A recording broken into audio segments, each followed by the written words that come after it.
I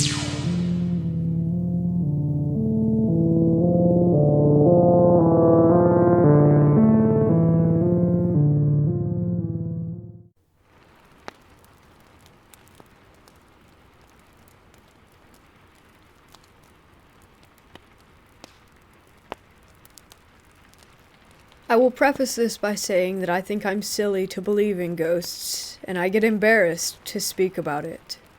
The alternative to believing that I was haunted is admitting that I am much more mentally ill than I had ever believed, which is absolutely possible. This took place over a few years in a farmhouse in the desert of Arizona. It was newly developed land. We moved into the place when I was 15. At the time, I was going through a lot emotionally and smoking a lot of weed. That might explain some of my personal experiences, so I'll try not to dwell on them too much. The house was set up almost plantation style. It was very wide, had a big wraparound porch, and lots of awkward corners. The front room was a tall library with an open balcony to the upstairs, which ran into long, skinny bedrooms. My parents' room was closest to the stairs and was attached to a nursery with a sliding ensuite door. My brother's rooms, who were 2 years younger than me, and my room were at the end of a dark hallway. That side of the house never got sun, so it had bad vibes all around. Downstairs, there was a messed up Harry Potter-style closet, a sunken-in living room, a kitchen in the center of the house, and a sunken playroom for the baby. It honestly started the first day that we moved in. My brother and I were the only ones in the house, and we were unboxing plates. It was so empty that everything in there echoed. I swear it sounded like a little girl laughed, like a creepy track that you could get off of an app or something. Keep in mind, the TVs were not plugged in. We were on an acre of land, far away from the dirt road, and my brother was way too stupid to pull a prank like that. I started hearing voices at night. This wasn't unusual. I honestly used to freak myself out so badly that I think I made noises up to scare myself. My parents had raised me not to talk about things scaring me, to tough it out and be a big girl. It was fine most of the time during the day. Everything bad came at night. I remember distinctly when it started messing with me in bed. In solidarity, my brother and I kept our bedroom doors open for the hallway's nightlight, and in case we needed to call for each other. We had a pretty messed up childhood that might have contributed to all the codependency I'll describe during this. I was falling asleep, but not quite out. I felt the blanket slipping off the bed and reached down to grab it. This was common. I didn't have a bed frame with a foot. It kept slipping no matter how I tried to tuck it. In classic horror movie fashion, the last time I pulled it, I felt tension. There was nothing it could have been caught on. I felt like the second I went from confused to terrified, it bounced back to me. I don't know how to explain this that well, but I was certain that someone was under the bed pulling it away from me.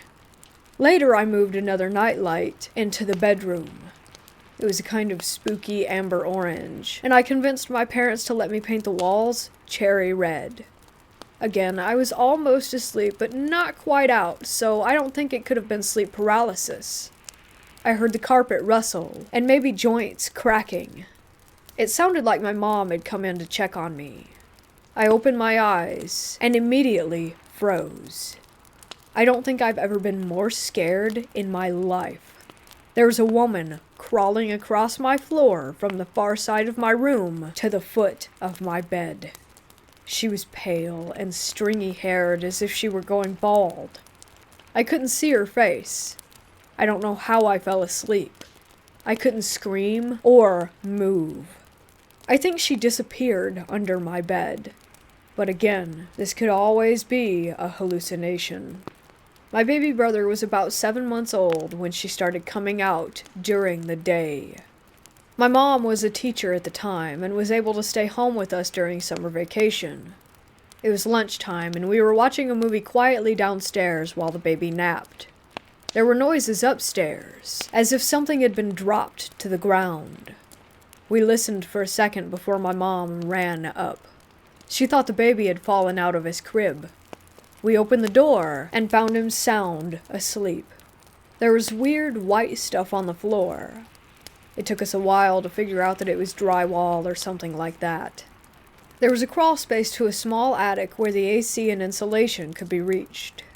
It was barely big enough to get into and a good 9 feet from the ground. It also had to be pushed up and slid over to open. There was a visible gap.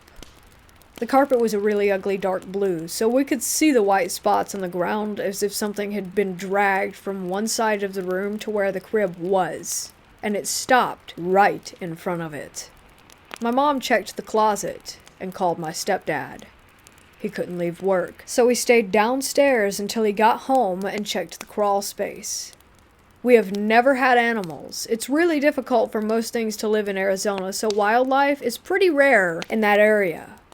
He didn't find anything, or signs of anything living up there. This happened every other day for 2 weeks. We really didn't know what to make of it. My mom thought it might be the AC suctioning the opening upward. It stopped and didn't happen again for 2.5 years, until my baby sister was born and stayed in the same crib.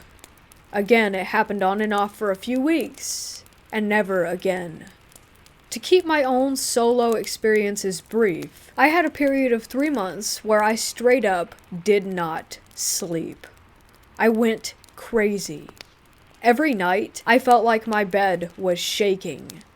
The instant I laid my head down, it would vibrate, the metal frame would sway, and I would feel as if something was pushing the mattress between the baseboards or sitting on the corner. I had my brother touch the frame one night to tell me if the shaking was in my head or not. He said it wasn't, but I'm still not sure if he wasn't just playing into it. I thought I might be having seizures or something. At one point I got so frustrated I started sleeping on the couch downstairs with the dog. I started hearing whispers too. Not a noise that sounded odd, but someone calling my name. My name has 3 freaking syllables. I would be in my room, door open, doing something at night after my parents went to bed. It was a female voice, but it sounded off. I don't know how to explain it. The downstairs really scared me after the lights went out, so I never went down, but I did walk to the balcony and look. I never saw anything, but the whispering would stop when I got close. My brother started hearing it too. He's kind of weird. His life's dream has been enlisting in the army, so his reaction was always getting his knife and walking right downstairs to confront it. He would turn the lights on and look around before coming right back up. He slept on my floor a few nights because he was convinced that she wanted me.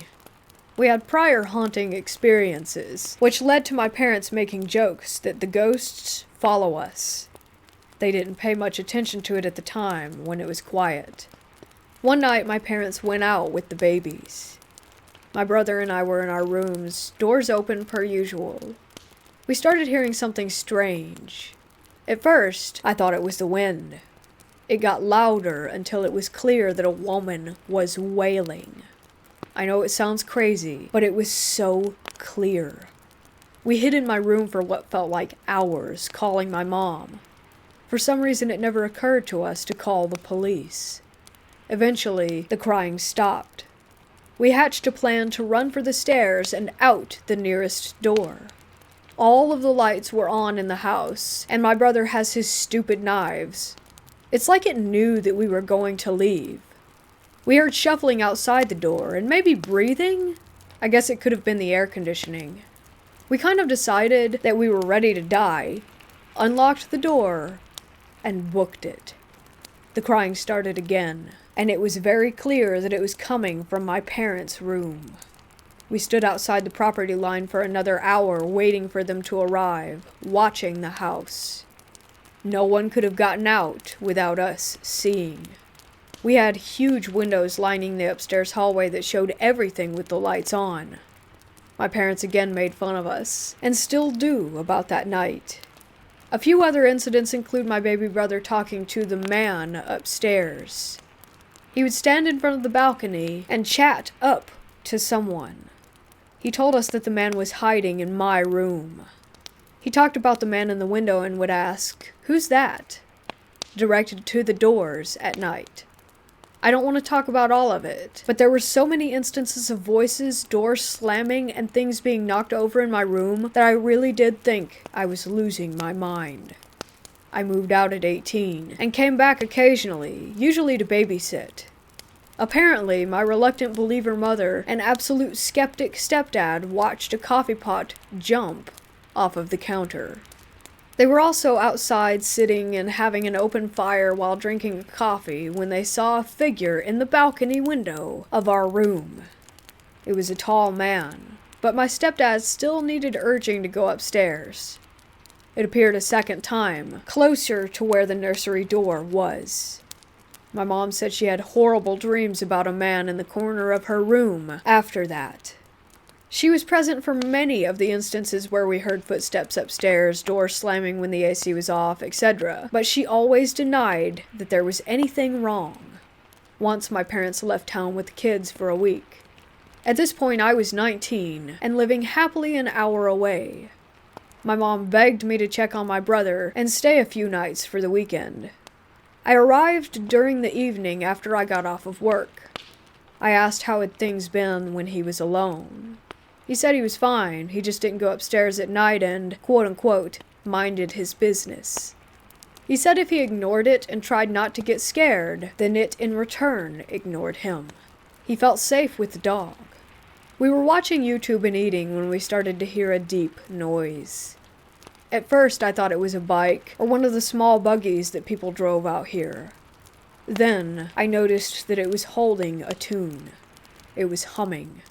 The dog had a weird thing about staring into the bathroom if the door was open, which is scary at night. This time, the door was closed, and he still stood up and stared. The noise was so deep that it sounded as if it couldn't have been human, but it was definitely melodic. There's nothing I could think to figure out to try and explain it. My brother and I just kind of looked at each other. Then, a door slammed upstairs, and we decided to nope out of there and go for a walk. When we got back, I decided that I would sleep in my parents' room. It didn't feel right to stay in the kids' room, but looking back, it would have been best to stay close to my brother. I fell asleep surprisingly easy. I guess about 2 hours passed before my brother slammed the door open. The house smelled like it was burning. Not really like a fire smell, but more like burning plastic and trash. I was panicked. I was the adult and had no idea what to do in that situation. We checked the house. I turned off the air conditioning, thinking it might be on fire. We opened all the windows and fell asleep on the couches downstairs. The next day the smell was still lingering, but less overwhelming. The air conditioner was fine when I turned it back on. Like usual, the day was fine. That next night, my brother and I went on a Jack-in-the-Box run. It might have taken 30 minutes. We arrived home to a mess of blood, vomit, and shit. The dog was sick all over the living room. We immediately took him to an emergency vet, certain that he was dying. They checked him for everything that they could and gave him a clean bill. When we got home, all hell broke loose. My brother and I were cleaning up the mess with the doors open for airflow. There were absolutely insane banging noises coming from upstairs. We hadn't locked up on the way out. My brother thought that someone had snuck in and was trashing the place. He went up to check, and I hung out downstairs ready to call the cops if need be. Nothing happened. Nothing even seemed out of place. We kept cleaning, but the noise started almost immediately. It kind of sounded like someone was shouting behind a wall of cement. I couldn't tell the gender. My brother told me he had been fine until I got there, that I could leave if I wanted. I totally did, and I didn't go back. My parents sold the house this year. During the interim of the move, they stayed in an Airbnb. My brother lived really close to his work, so he stayed in the house with the dog for a few weeks. This story is just his own, so I'm not sure if I believe it. Like I said, he's kind of strange, but he's also not really one to embellish. He had been hearing the usual things, even his name being called in the night, but ignored all of it. His friends had been coming over to keep him company. The last day he was supposed to finish moving, he brought another friend. He says he felt that they were being watched the whole time when they cleared the place out, and his friend left him to lock up. They got into the car facing the house when they noticed that the blinds were open. They were definitely closed on the way out. His friend claims that he saw them open from the corner of his eye. My brother says that there is a woman squatting in front of a downstairs window, close to where he had just left from. She was pale, her nose was hooked, and her hair was black and stringy. Again, classic horror movie ghost. He said she had black eyes with visible white dots in the centers. Inside-out eyes, as he called them. And she was smiling. He says it took him a second of shock to realize that she was looking directly at him. He felt sick, like she could walk right out and get him. They burned rubber when his friend snapped out of it, and they screamed at each other all the way down the road about what they saw. He called me right after to explain it, but I was with my own friends and not really willing to listen at the time. What messes me up is that my mom thought he had a psychotic break. He went into his room and cried all night at the Airbnb. She thought something had happened with his girlfriend. My brother is not a crier. I haven't seen him do that since we were little. When we got together and talked about it, his eyes teared up then, too. He said he didn't know why, but he knew that she wanted to kill him. He drew a picture of her. It's not great, but it still fills me with the deepest foreboding. It took me a while to realize that I saw her too, just once in my bedroom almost 5 years ago. Suddenly it made sense. I knew it didn't feel like a woman, but it felt feminine, like something pretending to be a woman. My ex brought this up today. We dated all through high school and had a few experiences together that she recounts as her only paranormal encounters. I would love to still think that this was my own delusion, but it was shared by way too many people. Maybe a few things can be explained, but most of it truly can't. It has affected me so deeply that I'm still terrified that if I think too much about her, she'll follow us, a state away.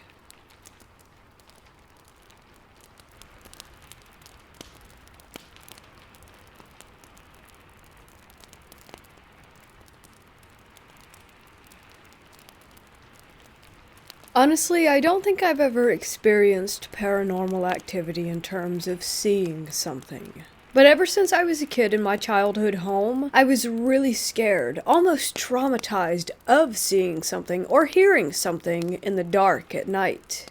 No specific reason for it. I would just stare at the door frame of my room, which was always opened at night, and wait for something to show. I never even liked horror movies, and even now at 21 I avoid them because I know they freak me out, so I don't believe that the fear came from the movies.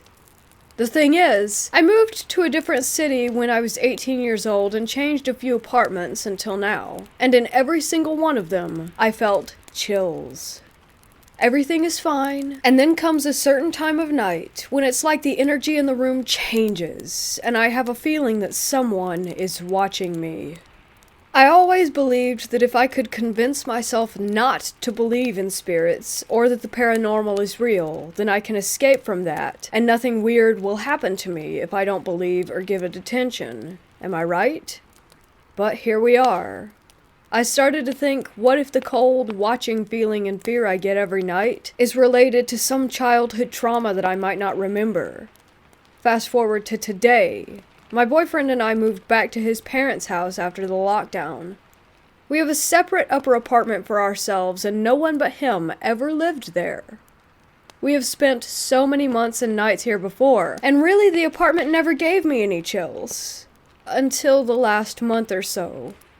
So lately I have this really bad vibe in this place, especially at night.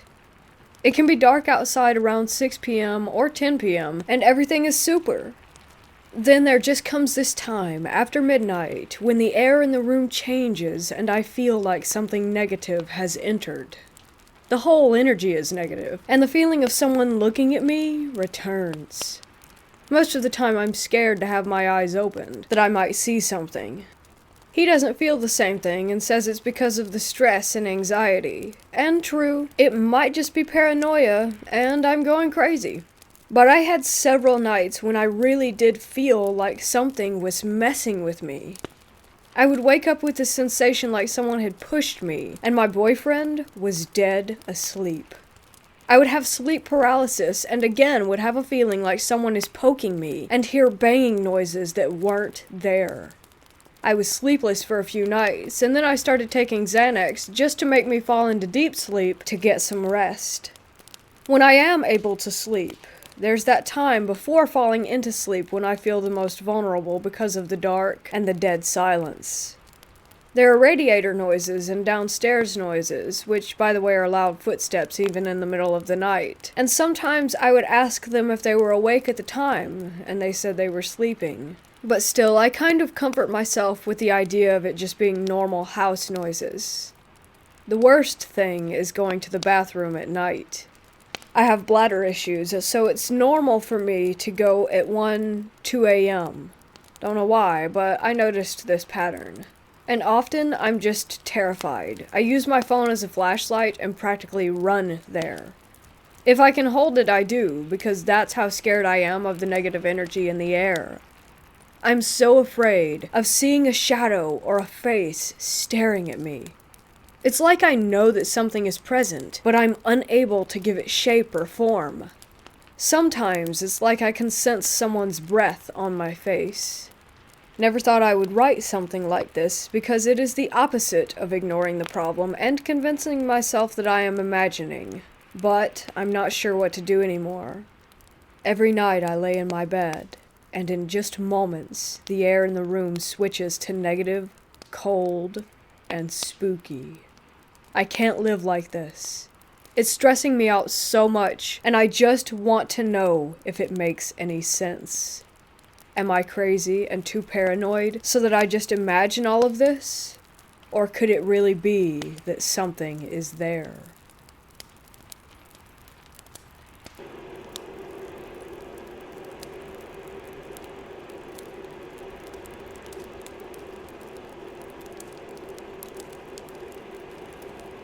Although I've had several paranormal experiences in my life, I was always a skeptic.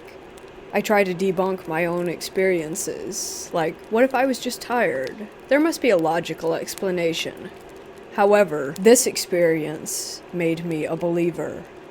A few years ago, I visited my friend who lives abroad. We decided to go inside an old amusement park that had been abandoned years ago. As a kid, my friend had visited the place every week, so it was pure nostalgia for her. We snuck through a hole in the fence and entered the park. The place was taken back by nature, mostly overgrown and with small, swampy little puddles everywhere. We were nervous about snakes hiding in the grass, and about the big pack of feral dogs roaming the property. But the paranormal hadn't crossed our minds. Upon entering the park, the dogs barked at us, warning us to leave them alone, so we avoided the area where they were and went on exploring. We seemed to be the only people there. After a good 30 minutes or so, we stumbled upon an empty karaoke bar. The place felt off somehow, not like the other buildings we encountered. My friend explains that this building is not what it seems. Karaoke bars in her country are often a cover for alcohol consumption, which was illegal back then, and prostitution. She doesn't recognize the place, which is weird since she spent a big part of her childhood at the park. We figured that it must have been a bit hidden away from the crowds, since it was most likely linked to illegal activity. The moment that we entered the building, my attention was immediately drawn toward a creepy door with a broken glass panel. You could see that there was nothing on the other side, but somehow the darkness behind the door seemed more solid than the door itself. I stared at it for at least a good 15 seconds before I tell myself to stop freaking out about a door. While we explore the first floor, I hear footsteps right behind me. Thinking it was my friend, I turn around, ready to make a stupid joke about her creeping up on me, but she isn't there. I see her at the other end of the room, at least 8 meters away from me. I chalk it up to weird acoustics and don't tell her about it. Do you know that feeling you get when people are staring at you? That's how the second floor felt. It was as if we had walked into a crowded room, except that no one was there. Like on the first floor, the darkness of some unlit areas somehow seemed too dark, more solid.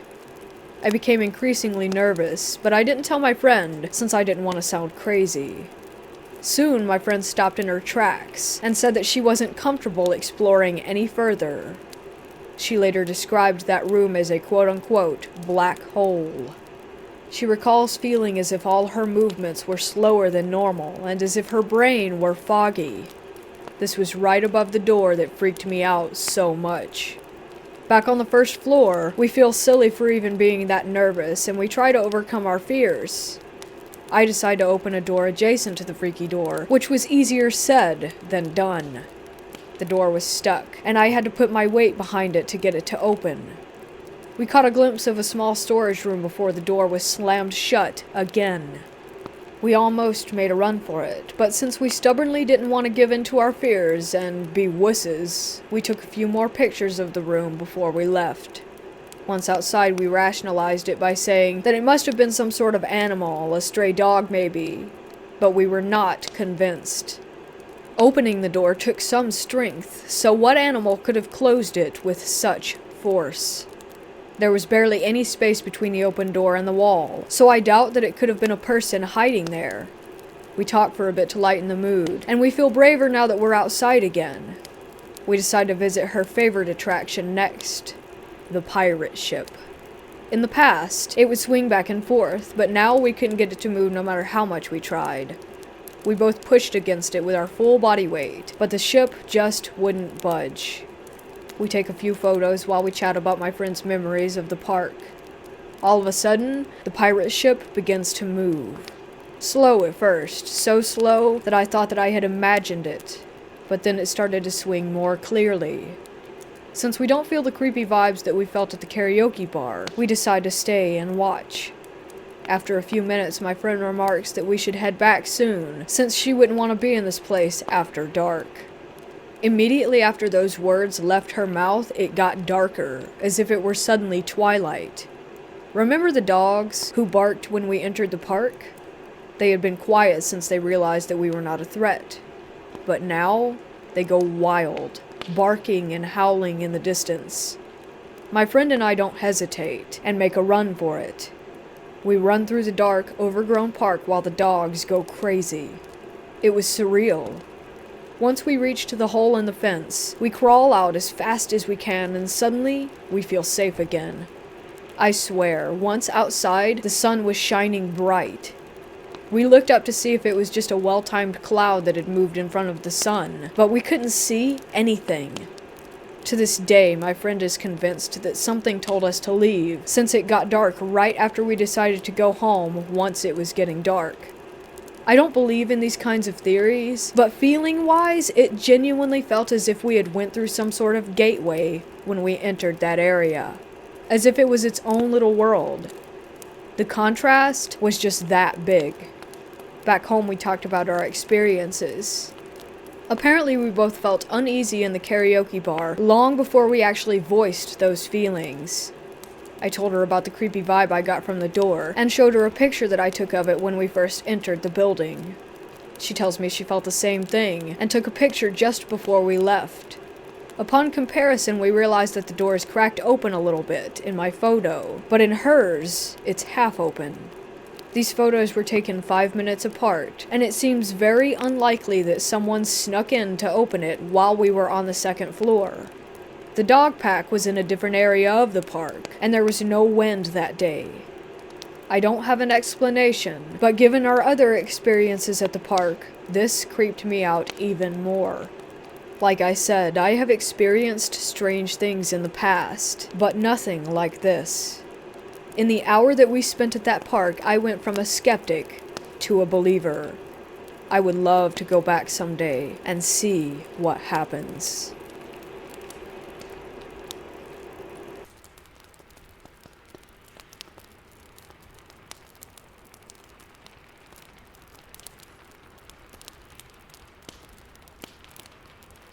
The house my grandparents owned when I was younger had a lady in the basement.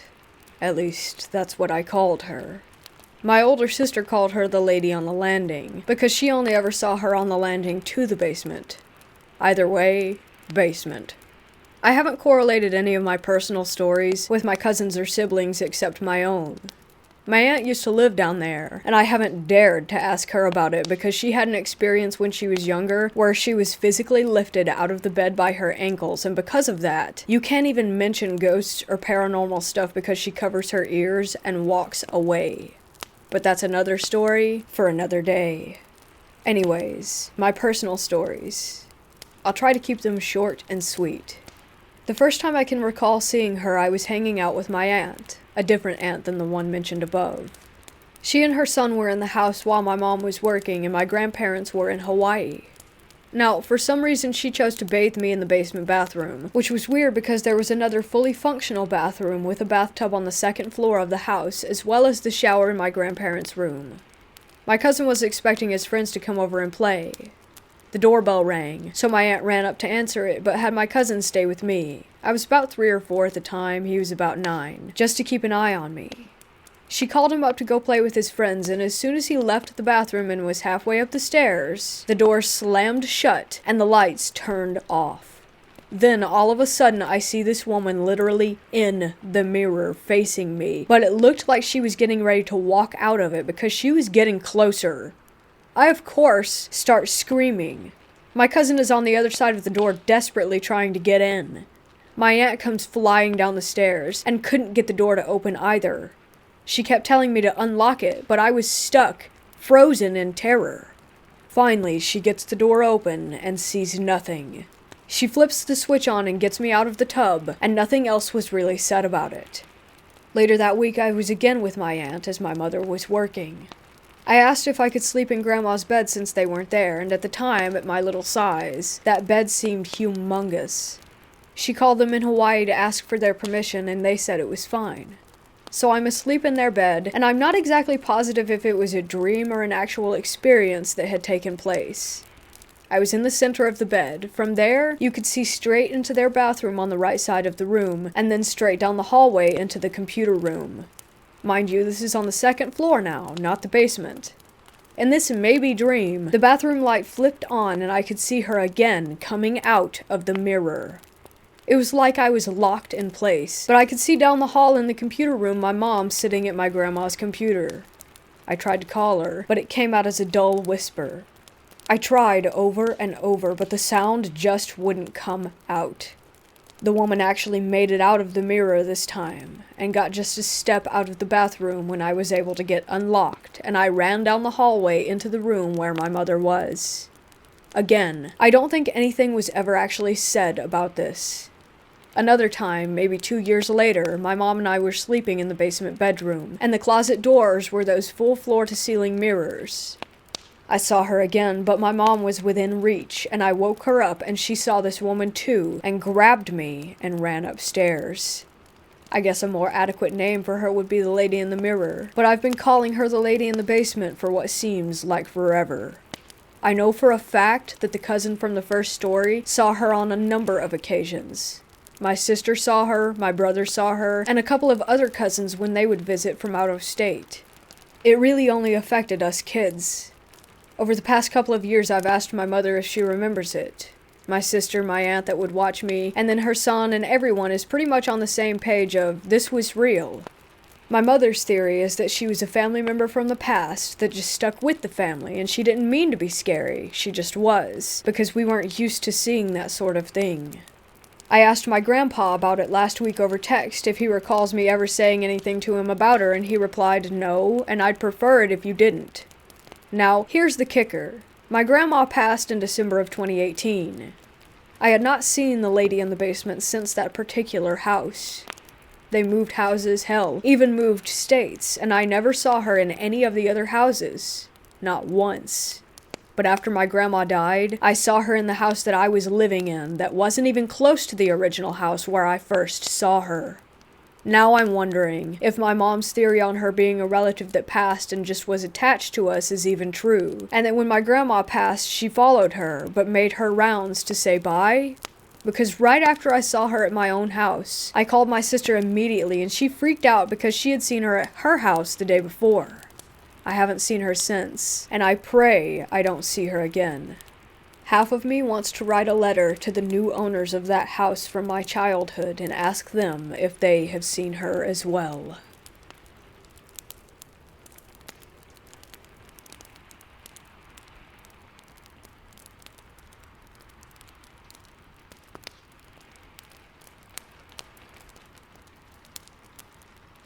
If you lived in Canada, then you know that there's a lot of countryside out here, along with forests.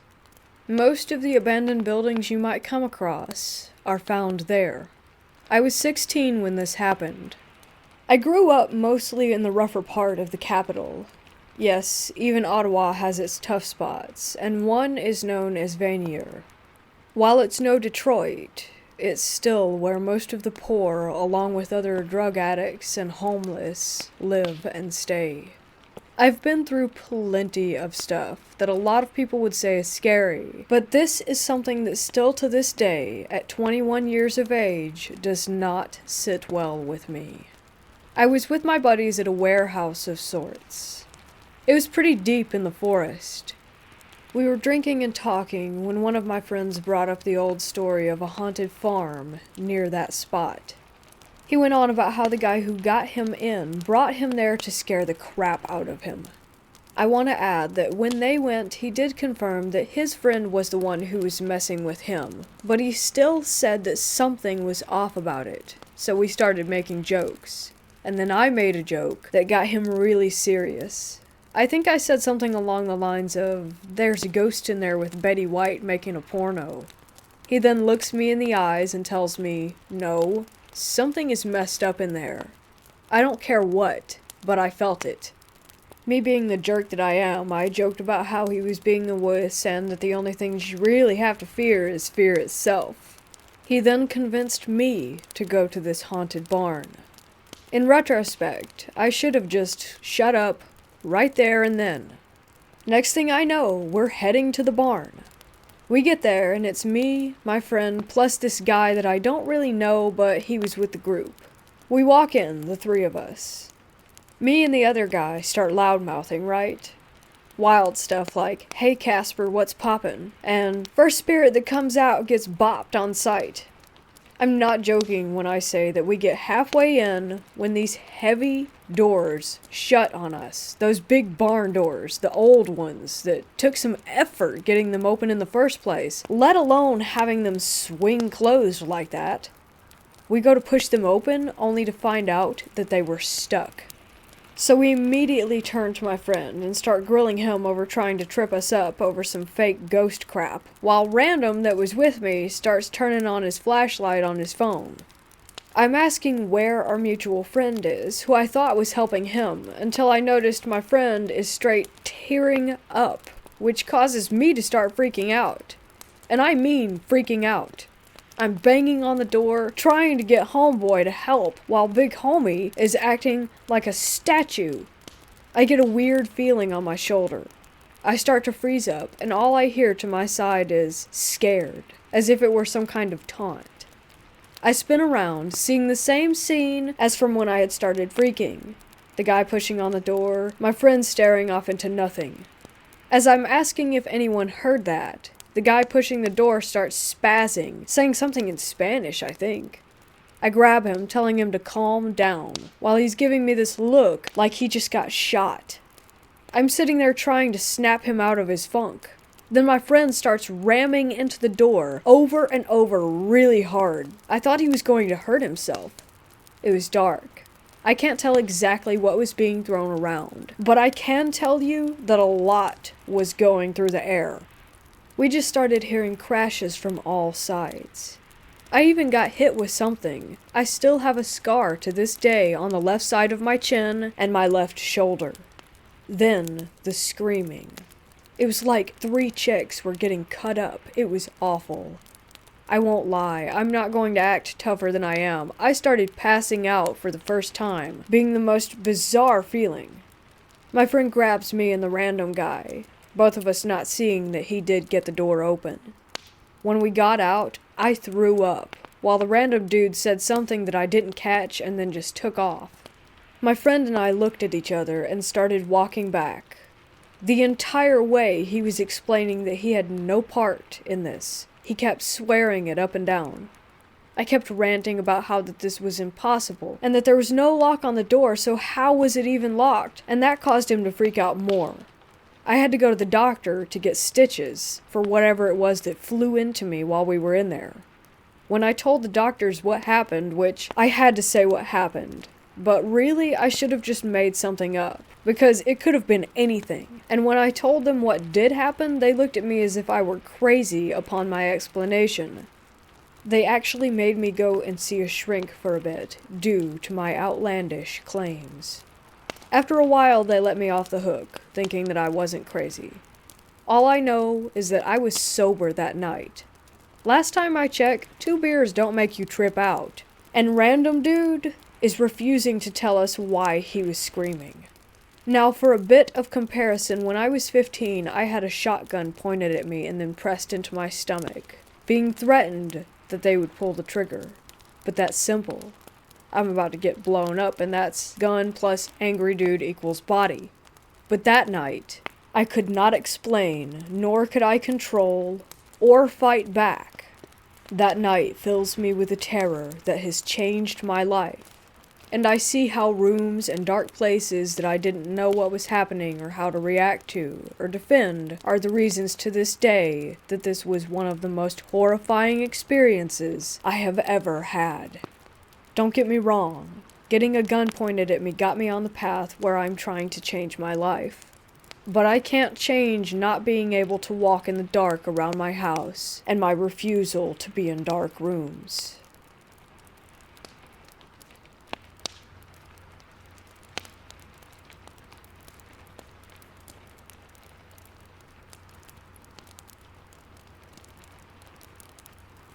In 2011, my older cousin bought a small 2-bedroom single house in a quiet neighborhood for retired folks. The house was very small, with only 850 square feet of interior space, but it sat on a large plot of land. We could have easily fit 2 more houses like it on that lot, and still would have nice leftover space for yards and gardening. I was still a college student at that time, and I lived with my cousin. When he bought the house, I moved in with him. There were the 2 of us living there. According to the real estate agent, the house had been abandoned for around 3 years. The previous owner basically left it unmaintained and moved to a different state. The house had 1 main floor, a small attic, and an unfinished basement. The first time we walked in, the floorboards were already rotted out. We could see the basement through them. Everything was in horrible condition, and we would have to do major restoration to make it livable again. The property also had a small storage shed in the back of the lot. My cousin got a great offer, so he took the deal without much hesitation. Weird things started to happen when we began our restoration work. One day we were working on the bathroom. My cousin told me that he had to go to Home Depot for some stuff, and so he left. I heard him open the door, go outside, close it, turn on his car, and drive away. I was taking apart the old boards that were nailed on the bathroom walls. My back was facing the bathroom door. 5 minutes after my cousin left, the bathroom door, which was open, started to slowly move to the closed position. I knew this because I could hear the creaky old door sound that it made. I turned around and saw the door continue to close on its own. Then it stopped just as it touched the door frame and bounced back a little. I thought maybe it's just the wind. Then, suddenly the door pulled itself shut tightly, as if there was someone on the other side of the door. It happened right in front of me. I was only 4 feet away. No wind could have done that. Plus, all the windows were closed around the house, so there couldn't possibly be any form of breeze. You might think that maybe the AC caused it, but no. This old house did not have central AC. We had to put in window AC units afterward. At this point, I thought my cousin was messing with me, so I called out to him, but there was no response. Just silence. I opened the door, continued to call for him, telling him to stop playing around. But my cousin was not there. I checked the parking lot, and he was, in fact, gone. I even got outside and did a perimeter check, but no one was there, and I still cannot explain what happened. After the restoration was done, we moved in. My cousin sometimes went on business trips for weeks, and there would just be me in the house. The following happened whenever I was alone. One night I was studying and had my headphones on. I heard sounds of someone walking around in the basement, which was directly below my bedroom. It sounded like they had slippers on, and I could hear the sound of them dragging on the concrete floor with each step. What's weird was that I could not pinpoint exactly which direction in which it was coming from. It's a strange sensation when the sounds were coming from the back of my head, as if they were just right behind me. The only reason that made me think that it's the basement was because the basement was the only area in the house that had concrete and that could have made the concrete slipper dragging sound. So I took out my headphones, and the sounds of the footsteps still went on.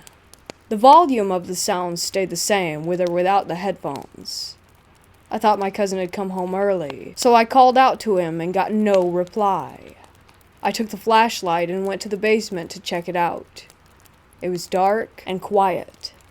No one else was there. This happened 3 or 4 more times within the first 2 months that I lived in that house. After that, I didn't experience anything unusual anymore. My cousin never felt or saw anything weird, but he seemed interested in my stories. His girlfriend, now wife, who had been to the house every other week or so, also expressed her uneasy feelings during her stays. By 2016, during a thunderstorm, the thunder struck our storage shed in the backyard and burned everything inside it. Luckily, the house was untouched. I came home from work only to find a police officer waiting at the front. He told me what had happened and said that it was an act of God and that our insurance would compensate for the loss. In our Asian culture, people say that when thunder strikes somewhere, often it is to strike down a malevolent force or spirit. We quickly formed the realization that this thunder strike was more than just an accident. I got my own place and moved out a few months after the fire. My cousin bought another house with his wife a year after that. He still owns the creepy house, and it's been left unoccupied since 2017. He plans to tear down the old house and build a larger one to take advantage of the large plot of land. The experiences at this house were the closest I've got to what could be considered paranormal.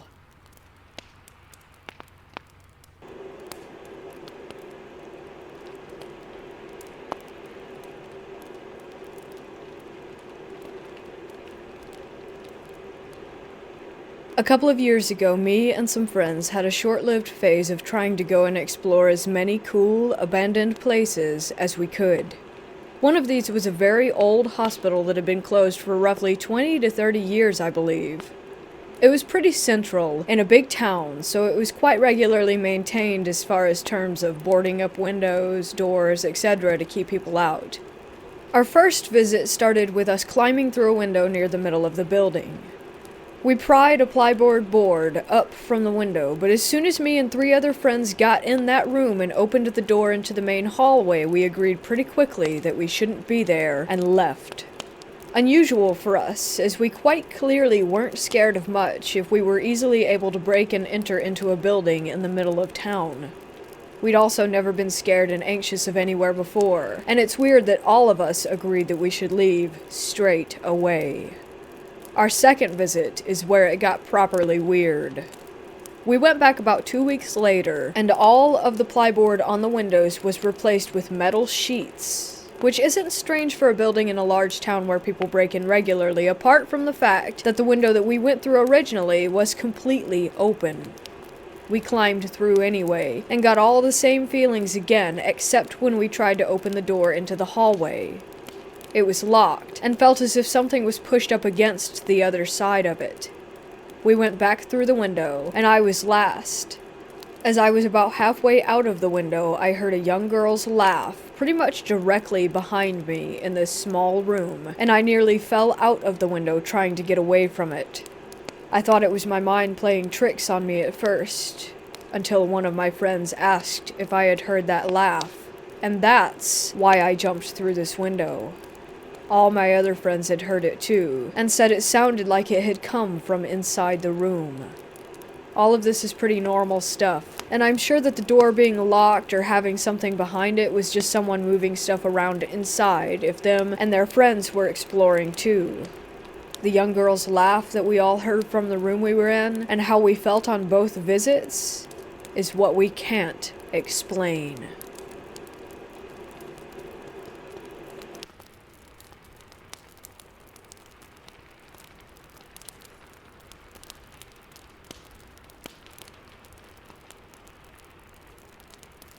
I was raised in a house that had a few spirits in it. My family are all skeptics and would always find a way to explain things. A few experiences, and then I'll get to the main story. 1. Our house had 3 stories, with technically 3 master bathrooms, 1 on each floor. The one on the main floor we used as an office. I would constantly hear someone walking around in the office at night, sinks turning on, toilets flushing, and occasionally taking. My parents would always say that someone was awake and making those noises, and the toilet and water running was just faulty pipes. 2. There would always be a shadow figure that would pace on the top floor. There was a balcony that overlooked the foyer, and I would usually see who I presumed was a lady in a dress, pacing back and forth. My parents just said that it was the shadow of someone outside. We were on a hill, overlooking all of our neighbors. I don't know how they thought this was possible. 3. I hated using the upstairs bathroom, which was my bathroom. I would hear talking and singing from that bathroom. When no one was home and I was in there, someone would bang on the door. One time I was showering and listening to music. I heard the banging sound so loud that it shook the room, and then the locked door swung open, and I heard a scream. My parents said that my brother was pranking me, which is something that he never did. Anyways, on to the main event. My brother is about 10 years older than me. He was the only sibling living at home with me and my parents. He had the master bedroom in the basement. I was never really in the basement except for going to the garage because it was in the basement next to the bedroom. I always remember feeling uneasy down there, though. But I wanted a big room, so when my brother moved out, I begged my parents to let me have his room, and eventually they caved. I moved all my stuff downstairs, painted and everything. I loved it.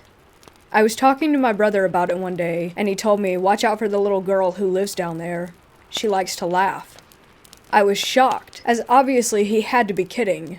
My whole family besides me never talked about stuff like that. I just kinda giggled and shrugged it off. He was probably just trying to scare me. About a week after I moved into my new room, I had a friend come over. We were just laying on the floor next to the bathroom laughing when she had to go to the bathroom. She closed the door and I was just zoning out, when all of a sudden she goes, "That's not funny." I asked her what she was talking about, as I hadn't done anything. She said that she heard someone laughing right outside the door, but I didn't do anything or hear anything. She left freaked out, and I assumed that my brother had put her up to it since she liked him. A few days later, I hear someone in my bedroom while I'm in the shower. I call out thinking it's my mom, but I don't hear a response. I get out, and as I'm putting on my robe, I hear a little girl's giggle, and then, "Are you looking for me?" I freak out. I throw open the door to my room, but no one is there. I checked the garage and ended up setting off the house alarm so no one could have come or gone through the doors without everyone knowing.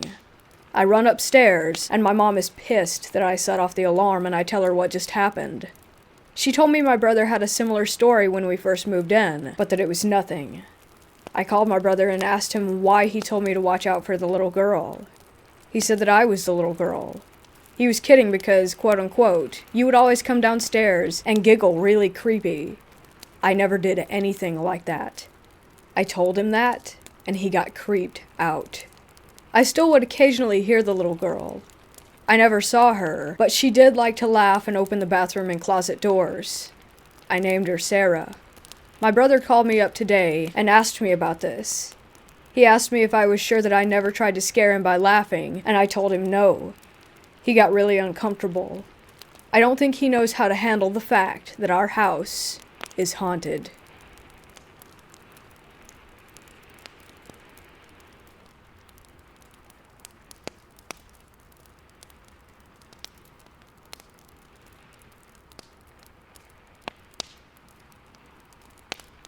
I'm not saying we have a ghost, spook, or spirit, but something phenomenological is definitely happening in our home. The brief background on the home is that it's over 70 years old in an older part of our town. The previous resident was a well-respected attorney in the area, and he died here. We wouldn't learn this until after we moved in. The house was almost completely dismantled and rebuilt with new everything. Paint, electric, plumbing, drywall, etc. One floor, not a whole lot of square footage. An attic that has about 2.5 feet of clearance.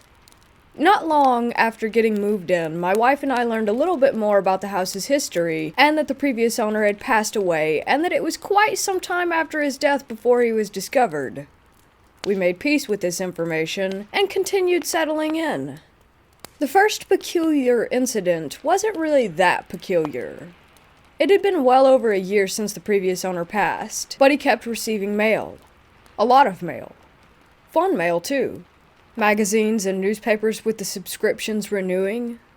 We remarked on the mail as being merely interesting, and for the sake of creating a tradition, we always kept the old attorney's mail for a day or two, in case he just wanted to read it.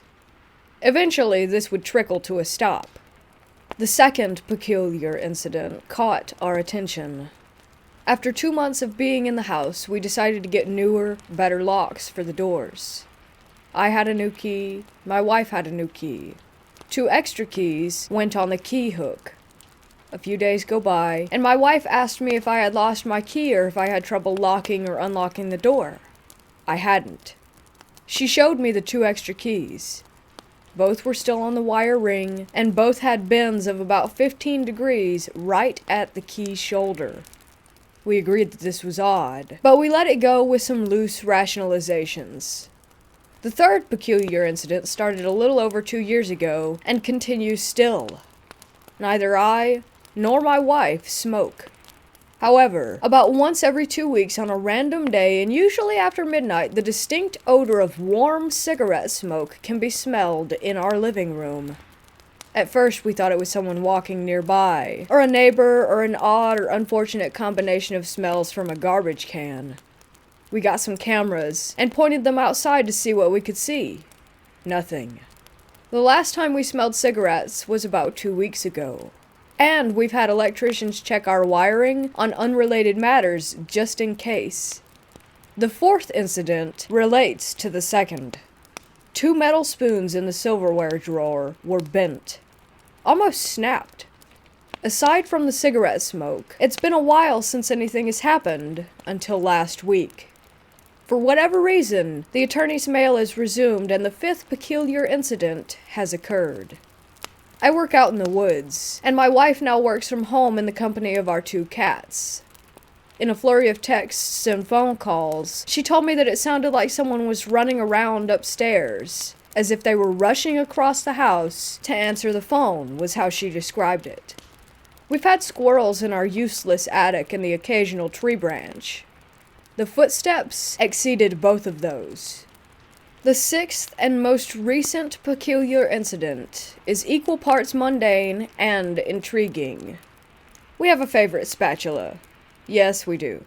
Some of you reading this probably have your own favorite spatula, spoon, fork, pot, pan as well. We used the bright robin's egg blue utensil to make our Thanksgiving dinner and set it aside with the rest of the cooking detritus. That evening, and the following morning, the kitchen is cleaned and everything is put away. Sunday began the greater holiday baking season, requiring the favorite spatula. Except, it was missing. The ceramic container where the utensils are stored has everything else. Red things, green things, metal things, wooden things. Visual inspection of the surrounding area results in zilch. Every cupboard and drawer opened and investigated to nothing. We sadly conclude that after the big cleanup, it must have ended up in the trash. So we began an online hunt for its replacement. On Friday last, I get a picture of the utensils sitting quite happily amongst all the others. I was confused by this, since the evening before we had to use other tools instead of the missing spatula because it was missing. So, sometime after 9:30 p.m. Thursday and 7:18 a.m. on Friday, something that was missing for at least 5 days returned. So, here it is in order. 1. A confluence of strange coincidences. 2. Sleepwalking. 3. Someone is managing to live in our attic. 4. That I and my wife are in a weirdly mutual prank cycle. Or 5. Something real is happening. If you have any ideas, tests, solutions, resources, or suggestions, I'm listening. Nothing seems malvoyant about what's been happening, but it's definitely happening.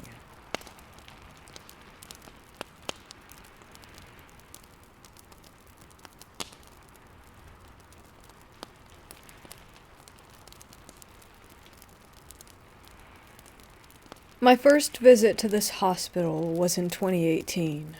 After searching for the address for a while, I came across one that looked accurate enough and went on my way to that lost place with a friend of mine. We arrived, astonished by the size of the complex. I didn't do a lot of research before that.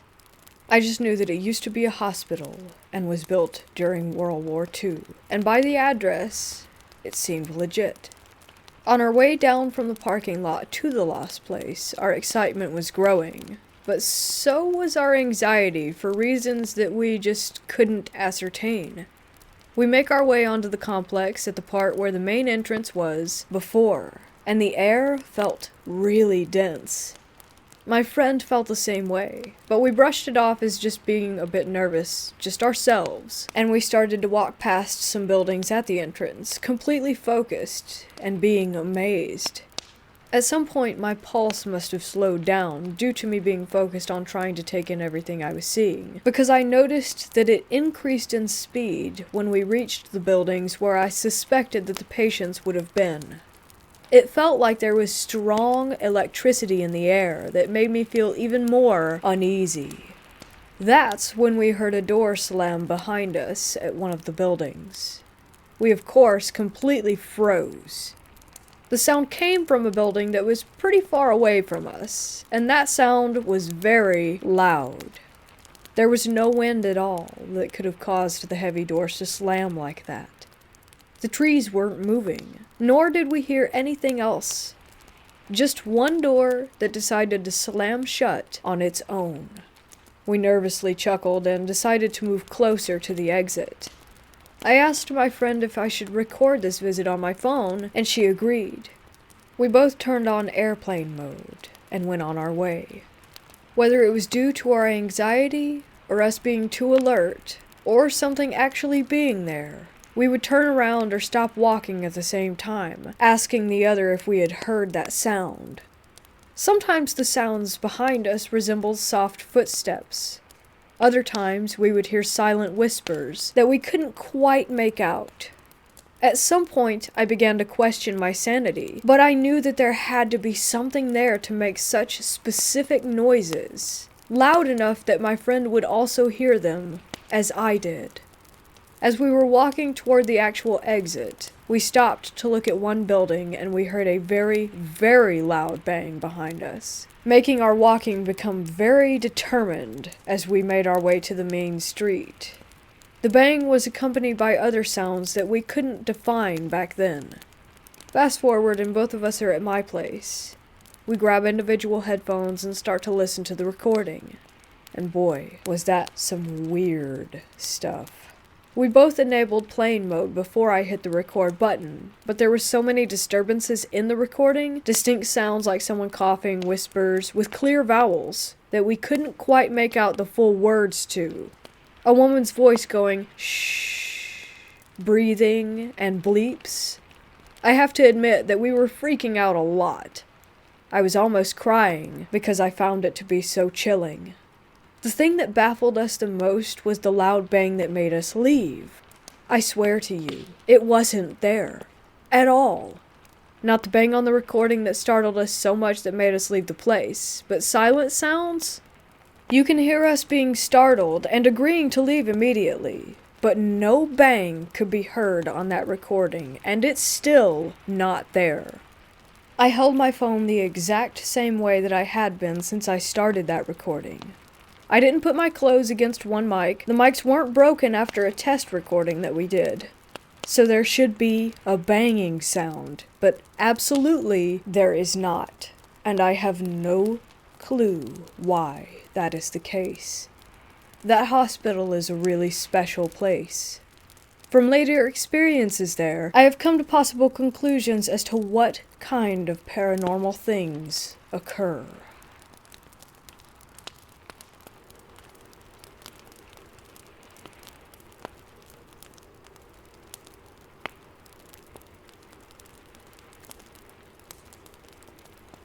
I live in the basement of my parents-in-law's house, and my wife never goes down to my room. I'm almost always in there alone. Since I've lived there, a few things have been happening that I dismissed as ventilation or something or other, such as my door slowly creeping open. Frankly, I wouldn't even have noticed something opening if it weren't for the green indicator light of something I have plugged into the wall outside my room.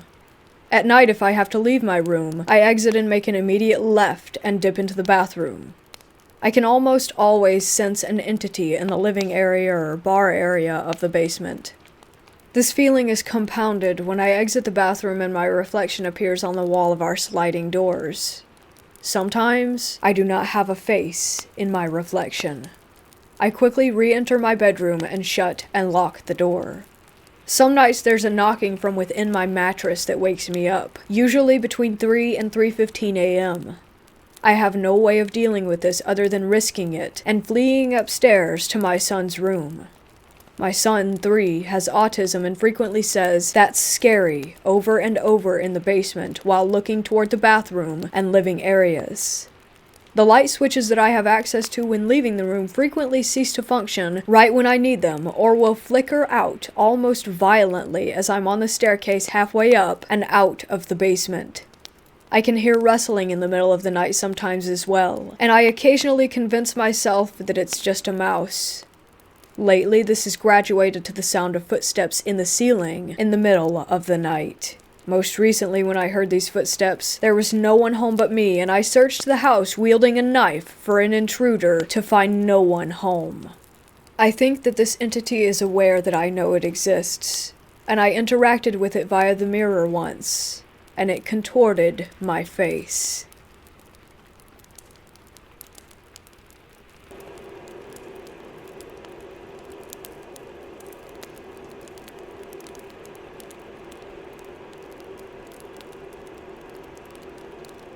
This story took place in the mid-2000s in Malaysia, when the Nokia 3310 was still a thing and teenage idiocracy was the ruling personality. I was only 14 at the time, and while introverted, I had a group of friends who were mostly in their late teens and early 20s. While this may seem unusual, it is somewhat common for Malaysian teens to have friends with considerable age gaps. One day, this group of friends decided to visit some abandoned flats and condos from a failed development project. The reason? They wanted to try their hand at ghost hunting. Not wanting to be called a coward, I naturally took up on their little excursion. It was planned that we would visit these supposedly haunted buildings on a Thursday night. The night rolls around and there we were, 20 people including myself arriving at the abandoned flat. The flat, darkened by grime with windows missing, presumably detached by junkies to be sold for some small change, loomed over them. Group by group we entered, flashlights drawn. As I recalled, it was around 10 p.m. Slowly, we made our way up the floors, exploring each unit, calling out to whatever might be residing there. The men's group had splintered into their respective groups, their hushed conversations, callings, and the occasional bouts of snickering and laughter echoing throughout the apartments. I stayed close to my group, not taking the chance of losing sight of them for even a second. For about 2 hours we were exploring, calling out to whatever ghosts or spirits we believed were making this flat their home, but we received no reply. At this point we were tired, bored, but most importantly, hungry. After a couple of calls between the heads of each group, it was decided that we would end the night and go have something to eat. So off we went, a small convoy of cars to the nearest restaurant. As we arrived and settled in, again in our own little groups, we ordered our drinks and food and started shooting the breeze. The topic about the abandoned flat was initially on the table, but was quickly dismissed since we never found anything interesting or experienced anything ghost-related at the location. That is, until one of the restaurant servers marched up to our table. His face was stern, and he was pointing at the younger kid who was sitting quietly, minding his own business, and he asked, "Who are you?" No reply. Again he asked in a louder, more demanding tone. At this sudden outburst of questioning, we were all stunned, and had our focus to this server and that kid who was still keeping quiet, with his expression blank. The server turned to all of us and asked, "Where were you just now? Where did you drive from?" A guy from my table told him that we had just left that location. The server looked at us, and still with his eyes on us, pointed to the kid he was questioning, and asked all of us, "Do any of you recognize this kid?" 19 pairs of eyes shifted toward the quiet kid, and it hit all of us at once. None of us knew him. We made a head count and totaled 20 heads, including this kid. My group leader asked the kid's group leader if he recognized him, but he said no. "But you drove him here, right? You were with him, right?" they were asking. "Yeah," he said, "but I don't know this kid." At that, the server turned to the ashen-faced group leader and told him that his friend was still at the flat. He said, "You go return this thing, and you find your friend. Only you and your group. The others cannot come unless you want someone else to be switched." We shifted in our seats, and after what felt like an eternity, the guys at that kid's table got up, went to their car, with the kid following them without asking or invitation. Even after food and drinks arrived for the remaining men, any appetite that we had before had dissipated. The rest of the story was told to me by my friend who heard it from the group leader with the quiet kid. When they returned to the flats, they swept through each floor, every unit, and every room, looking for the missing kid. The thing that switched places with the kid? The entire group dare not look its way, as it tailed behind them while they searched. They felt its presence as they climbed the floors, sensing it growing more and more incensed as they neared the top. It took them about an hour before they found who they were looking for, passed out in a room on one of the upper levels. When they found him, they felt the malicious anger of the presence vanish, and then they mustered the courage to look over their shoulder. The kid was gone. They didn't hesitate in getting themselves out, not even bothering to fully awake the passed-out kid and ask about his condition. One of the bigger guys grabbed him and they all ran, each of them praying to whatever they believe in to protect themselves from whatever resided in that abandoned flat. They got to the car, practically throwing the kid they found in the back seat, and after the engine sputtered to life, the driver buried his foot into the gas pedal and they sped away. As I recall all of this, I remembered a conversation that I had with one of my Malay friends who is a little serious on matters of the occult. His stance when it comes to them: we don't disturb them, they don't disturb us. So don't go snooping around in their territories.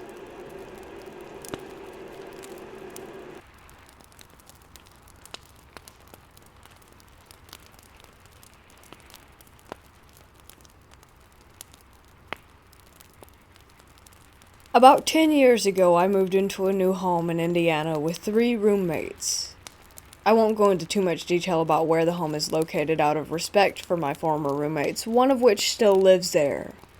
I will say that it is located in a very old part of town, a few blocks off of one of the very first main roads that used to be in the town, that was settled in 1846, I believe. Anyway, this house was definitely not what comes to mind when you picture a haunted house. It was built sometime in the early 80s or early 90s. It was pretty ordinary looking. 3 bedrooms with a small loft area, tiny bathrooms, and not a whole lot of room for 4 adults to spread out. But when you're a college student in your early 20s and have the opportunity to split rent 4 ways, this seemed perfect. We had all our own tiny little spaces, shared a kitchen and living room, and spent most of our time just bullshitting around the dining room table. The house was owned by an older couple who lived in a city about 20 minutes away. They began renting the home out to help finance their retirement. They were sweet, and pretty relaxed on any rules for the home. They told us right off the bat that they were not physically fit enough to do any maintenance or repairs on the house should anything go wrong, so we were told to call them with any issues, and they would send over their handyman, or whichever professional was needed. They never came to the house. Not once. We paid rent by money order through the mail. I didn't find this strange at the time. The first weird event occurred about a week after we all moved in.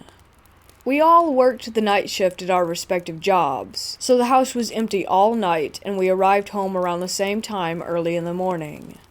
We dragged ass into the living room to enjoy some sort of fast food breakfast before passing out when we realized that the entire carpet downstairs was soaked. A pipe had burst beneath our dishwasher during the night and flooded the kitchen, dining room, and living room. Our landlords had the floor replaced within a week, and we went on with our lives. Then, about a week later, we were baking cookies in the oven when all of a sudden the cookies burst into flames. The oven was producing so much heat that I was afraid that the whole thing would catch on fire. The landlord sent a repairman who told us that something had caused the internal thermometer in the oven to be so uncalibrated that you could set the oven temp to 300 degrees, but it would be more like 475 in there. Again, we had it fixed and moved on. It wasn't long after that when the unexplainable and unnerving activity began. The ceiling fans in the rooms would turn on randomly and they would spin so hard that they would rattle and shake to the point that it looked like the thing was about to fly off of the ceiling. Every room was equipped with button switches. There are 4 buttons on the wall, 1 for the light and the other 3 for various speeds for the fan. The fan would make a 2-tone chiming noise when you would push the button to turn it on. No one would be able to turn on a fan without pretty much everyone in the house hearing this chime. We were creeped out, but chalked it up to faulty wiring or a power surge. That chime still haunts my dreams. Then came the TV issue. We all pulled together to buy a large flat-screen TV for our living room, brand new, name brand, extra warranty. The TV would turn on by itself constantly. We returned it to the store, exchanging it for a new one, and thought it would be fine. We would be outside or in a different room and hear the chime, go turn the fan off, and realize that the TV had just turned itself on. This happened 5 or 6 times a day. It was unable to be ignored. 2 separate things in 2 different rooms turning on almost simultaneously. The electrician was called. He found no signs of faulty wiring, and I think he thought we were making it up. After months of this, we began to hear the whistling. 3 notes whistled by an unseen force at all times during the day. This would usually happen when you were in a room by yourself. I would get this sick, anxious feeling like I was being watched, and right then, I would hear the whistle. Someone or something wanted our attention, and he got it. 3 of us were totally convinced that our house was haunted. Our other roommate was a skeptic, and also pretty much had to make this living situation work, or he would be sleeping in his car. About a year and a half of living in this house, dealing with constant phenomena, it ramped up again. We would be in the kitchen making dinner, go eat in the living room, and come back to find every cabinet door open. Sometimes the refrigerator and oven doors were open too. This happened probably 3 or 4 times a week, on top of all the other crap. I was over it, but had no idea how to fix it. I went to Borders bookstore and got a few books about ghosts and hauntings and different information about getting rid of the creepies in one's home. I decided to do a smudging, and I could not have been more sorry about that decision. We planned to do all the sage smudging together, and our Catholic roommate also had his priest come in and do a house blessing that same day. Holy oil and water were sprinkled in each room, the smell of white sage burning. We thought it was over. The next morning, I was walking downstairs like I had 1,000,000 times before, when my feet completely flew out from under me and I was airborne. I remember thinking, this isn't possible, right before I smashed into the stairs. I landed on my back, right at the edge of them. Picture Lucy pulling the football away before Charlie Brown can kick it, and his tiny feet are kicking in the air. I was Charlie Brown. I landed not on my butt or side, but squarely on my thoracic spine, the upper area of my spine. How on earth did I defy gravity? I had now tripped. I was barefoot on carpeted stairs, sober, and holding the railing. I didn't feel a push. I felt a sweeping force take my legs out from under me. I broke 4 vertebrae in my back, about parallel with my shoulder blades. I've had injections and nerve damage and back braces and a chronic pain that isn't normal for someone in their 20s. I began to look for a new place to live. I found out that I was pregnant with my son about 2 months later, and decided that the risk was too great to live in that house pregnant, so I packed up that night, told my roommates that I would continue to pay my portion of the rent until our lease was up, and moved back in with my parents. I was only staying with my parents for about a month before finding a new safe place for my baby, my now husband, and I. But I lived constantly on edge thinking, what if it followed me? It didn't. What did follow me are the nightmares where I relive the feeling of terror and dread washing over me, and every so often, I can still hear the whistle.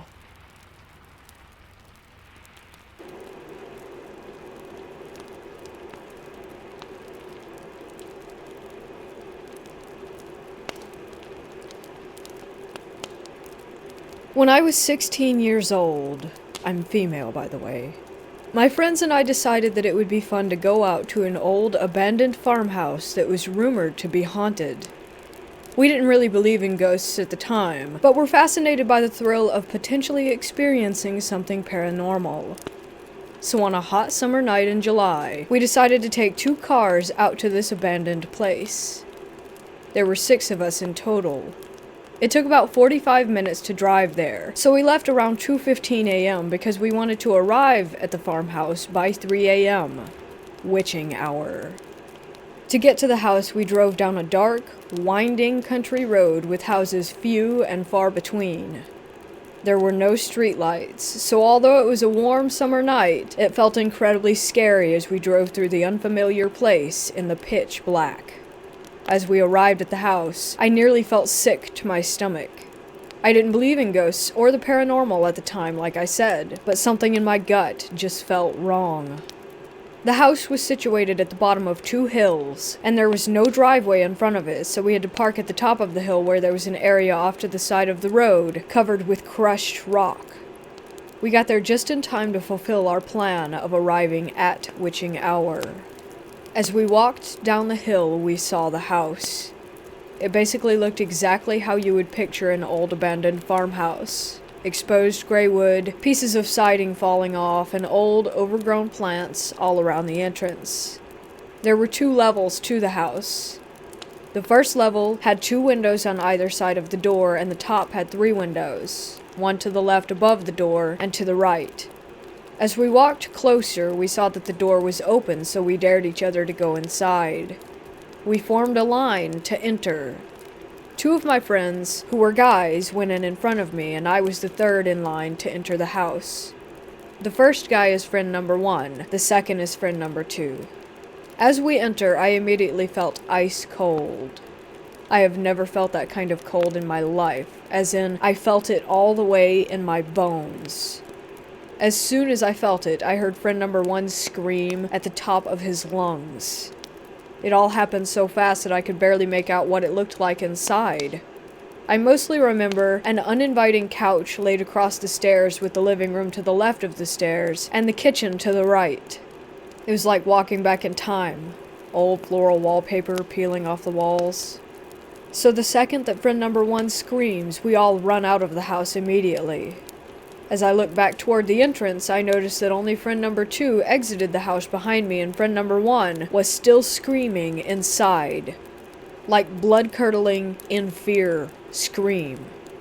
Friend number 2 runs back into the house and grabs friend number 1 and pulls him out. My first friend was so scared that he ran from the house screaming that something was holding him up by the air by his shirt. He rips off his shirt while he's running, and all I see are 3 big tears in the back of it. It looked as if 3 prongs from a pitchfork had ripped through the fabric. But it doesn't end there. As my second friend stepped foot outside the door, he begins yelling in pain. I looked back, and he had blood dripping all over his face. I literally felt like I was in a horror film.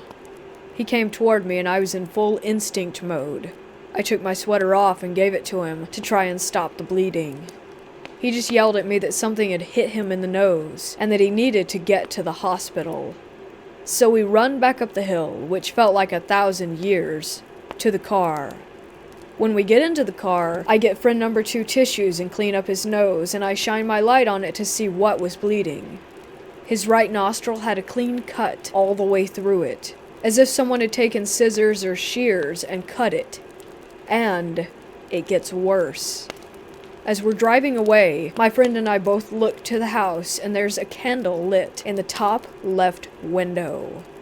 Then, as I look to the other side of the road, I still want to cry when I think about this. I have the image and feeling just burned into me. And there's this old trailer with a light on, and the silhouette of a man with a hat on in the window. I am 100% convinced that this old man was an evil spirit. Just the feeling I got of him staring at me, watching me as I drove by. I still feel the chills when I think about it. I felt like it was a warning to never come back to his property. Like he was the spirit that hurt both of my friends, and that he was sending me a message. On the drive back, we ended up bringing my friend to the nearest ER, where they stopped the bleeding and stitched up his nose. He still has a scar from it, and his right nostril looks as if it were dog-eared from where it split apart through the stitches when it healed.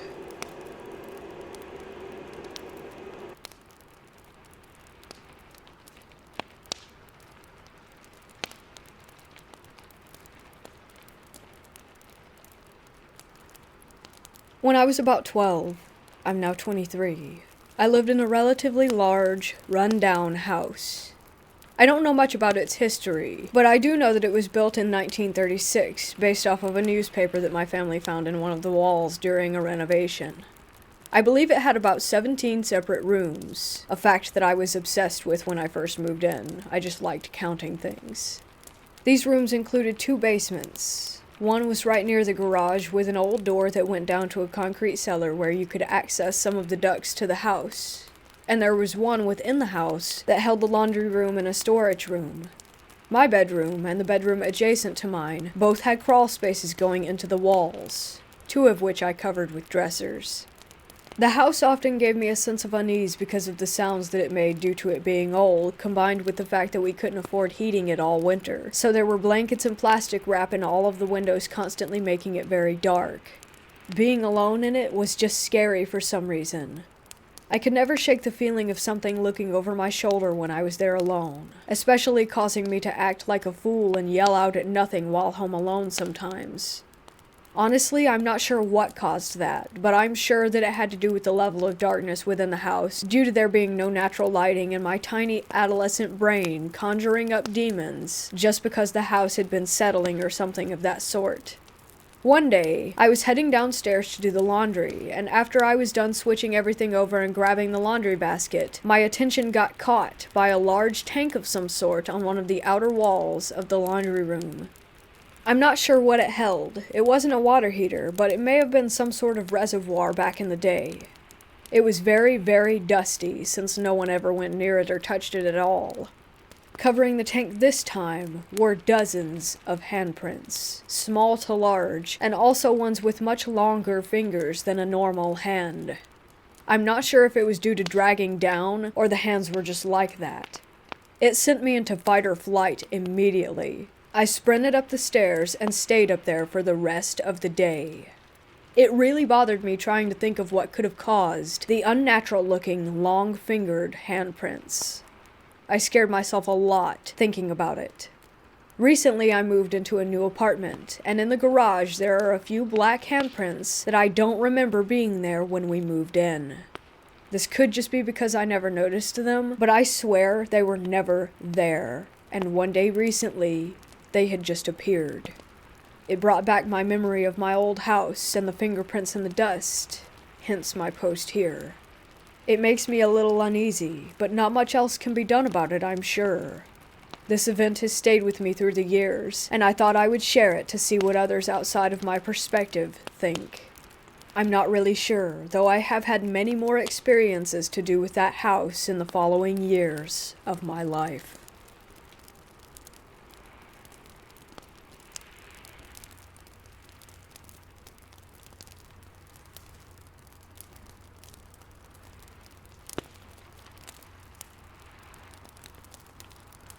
From as early as I can remember, I used to fall asleep watching old, reel-to-reel black and white cartoons on my wall, like Steamboat Willie. I clearly remember the jittery, shutter-like quality of the cartoon from the old reel-to-reel projector. There was no actual movie projector in my room. At night, I would wake up to someone tapping me on the shoulder. I had a usual routine that I followed when it happened, which involved burying myself under my covers and telling myself that I would count to 7 and then turn over to see what was there. Not sure if there's a significance to 7. To this day, I like to end things with 7. For example, I set my alarm at 6:27 and not 6:30. But anyhow, I would go through the counting routine multiple times. I wanted to see what was there, but I was a kid and didn't really want to see what was there. My mom would tell me that I just needed to confront it and tell it to leave me alone. It took years to build up that courage. I don't remember exactly how long, but I must have been in my early teens before I actually did get the nerve up to turn over right away and tell it to leave me alone and stop tapping me on the shoulder. Once I confronted it, it did stop. Then comes my baby sister when I was 15. She would wake up screaming in the middle of the night quite often. Once she was old enough to talk, she said that she was scared of the hand that came up between her wall and the bed and tapped her on the shoulder at night.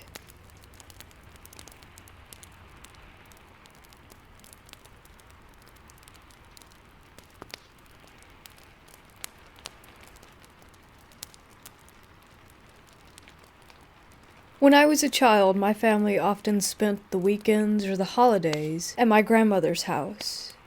As a typical traditional Malay house, the house was made out of wood and was quite huge. Not a surprise, since my father does have a lot of siblings, 9 of them. It wasn't just my immediate family. Most weekends or holidays, even my uncles and aunt would be there too, along with their family.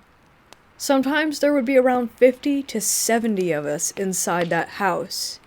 It was truly one of my fondest memories, where the entire huge family would sit together to have dinner or celebrate birthdays or whatever. One day, my grandmother fell sick. The doctor simply told us that her health was deteriorating since she was quite old at the time, but that she required no hospitalization. My dad and his siblings all made up their mind that my grandmother should stay with them. Every month, she would stay with a different one of her children at their house. I remember she stayed the most at my house, since it was the biggest at that time. I was happy, since she was a great storyteller and a great cook. In the meantime, my father and uncles hired a nearby neighbor to take care of and clean my grandmother's house every once in a while. Unfortunately, her health continued to decline. She told my father that she wanted to stay in her old home. At first, we didn't like the idea with her being alone in that house, especially with her declining health. After much discussion, my eldest uncle decided to build a house directly in front of my grandmother's house for him to stay in. In the meantime, they would rent a nearby house so that he or my cousins could visit her every day. My father and his siblings also agreed to hire a nanny for my grandmother so that she would never be alone. Fortunately, despite no one having been staying in the house for about 2 years, it was relatively clean.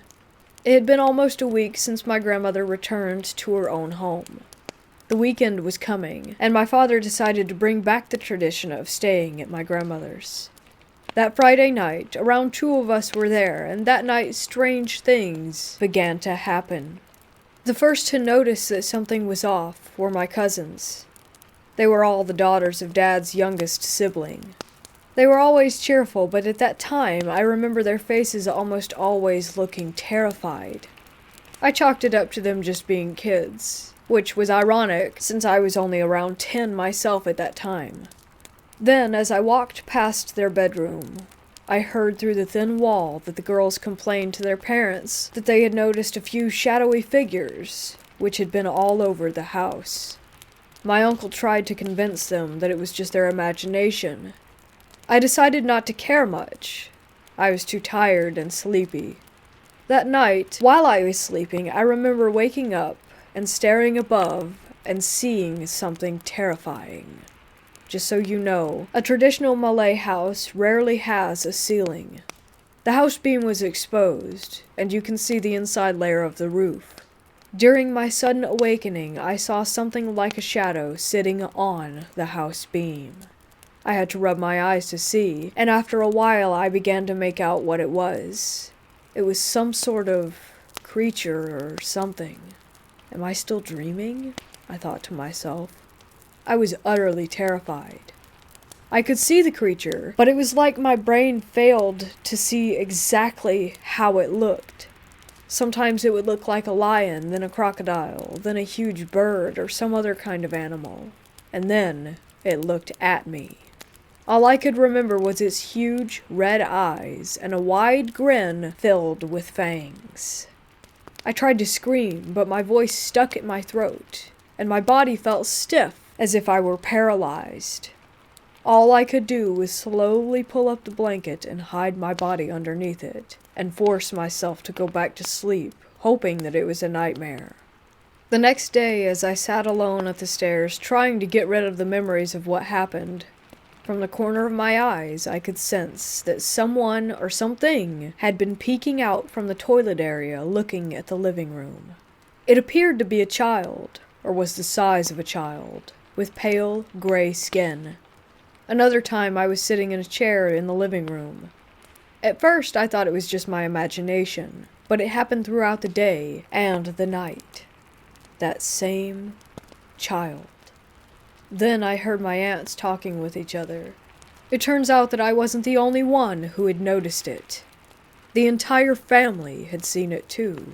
Or rather, we could only see it through the corner of our eyes. When we all turned to look at it directly, it disappeared. Some decided to check it out themselves, and yet nothing would ever be there. My uncle quietly told us that when a house was abandoned, there will always be something that will live there. That house had been abandoned for 2 years before, so obviously something had moved in, and we were all simply intruders. He told us that if we didn't bother them, they wouldn't bother us. That night we all prayed together, as well as recited some holy prayers. Yet I could still see the little stalker, and I could begin to notice a few shadows around the house that did not belong to the furniture or to the other people living there. Worse for me was at night.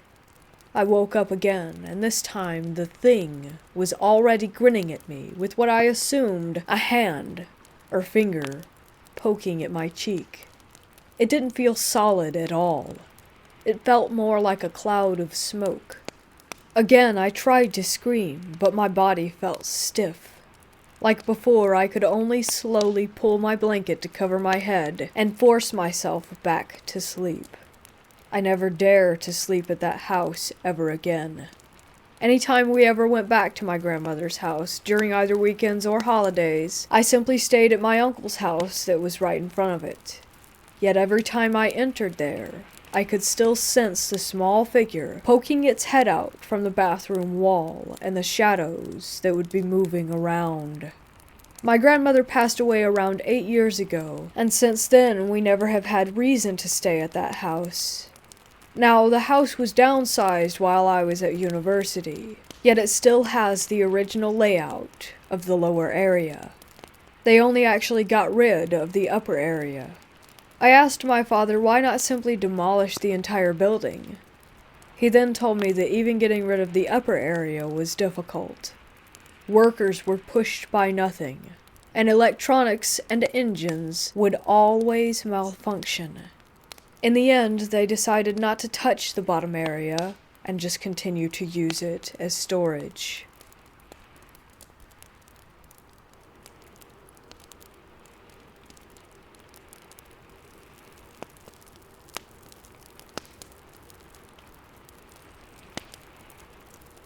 I used to work in a hotel as a security guard. It was built in 1922 and had a basement. One night, the front desk clerk, the valet, and I are just hanging out in the lobby just chatting when a phone rings. The phone call was coming from the basement where there are offices. At the time, there was supposed to be no one in there. I had already locked the doors and made sure that the basement was empty. The clerk picked up the phone, heard a weird noise, and then got disconnected. It chilled me to the bones. The valet guy and I went down to make sure that it was, in fact, empty and that no one had been trespassing. The doors were still locked, and I didn't see anyone coming out, so we went inside the office. The only thing that we found was the phone blinking, and it looked like someone had picked it up and dropped it. The valet and I looked at each other, and there was cold sweat on our faces. That is one of the creepiest things that has ever happened to me when working as graveyard security.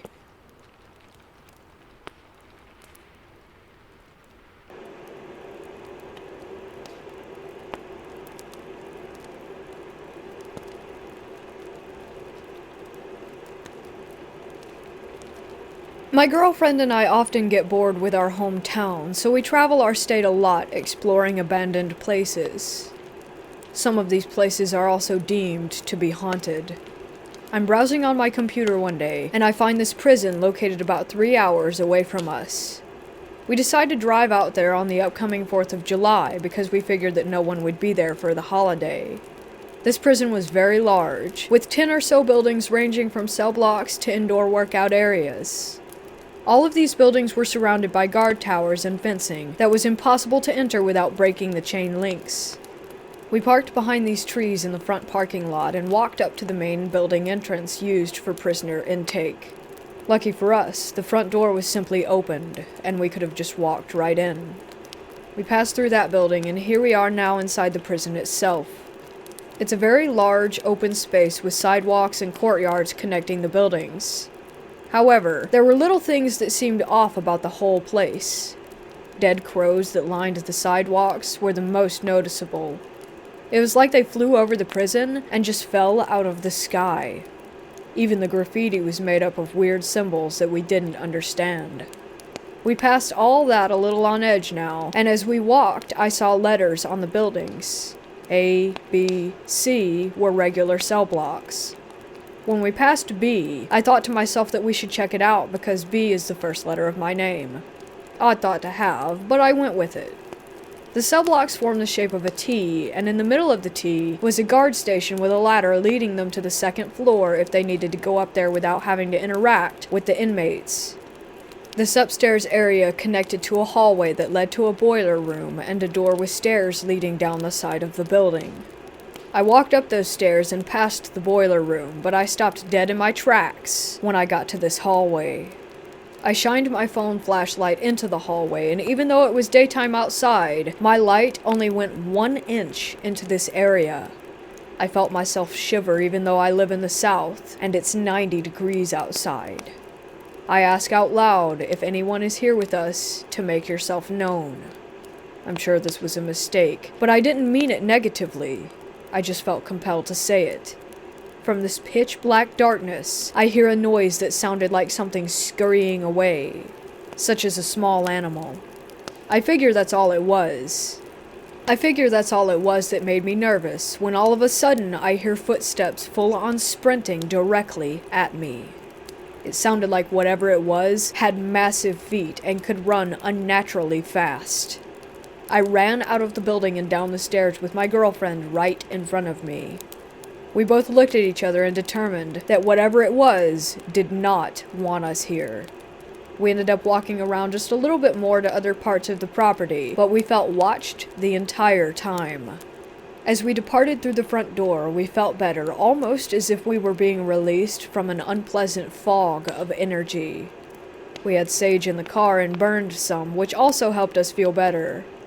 I try not to think about it often, but I do wonder what we encountered.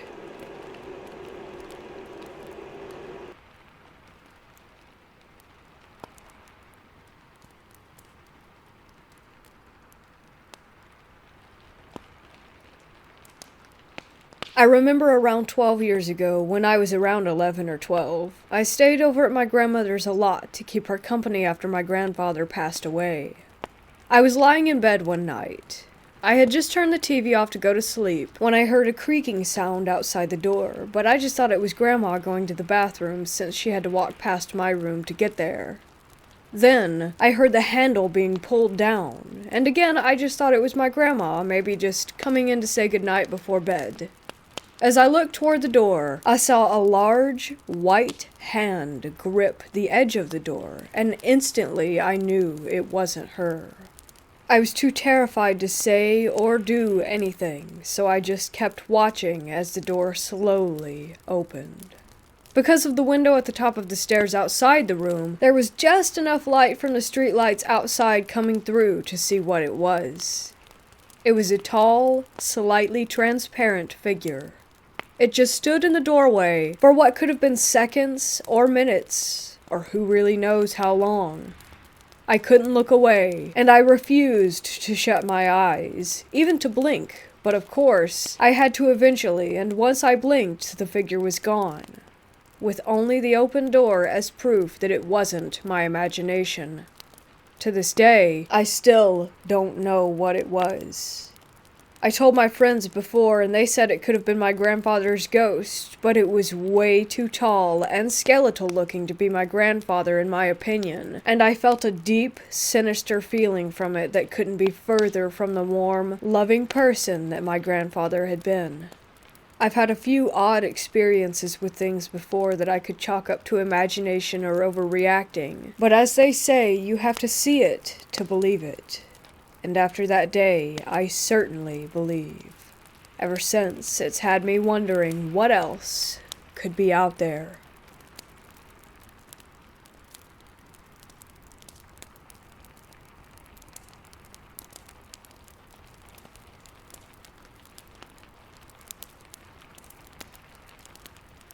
So I found this old, abandoned, broken-down house in the woods close to where I live.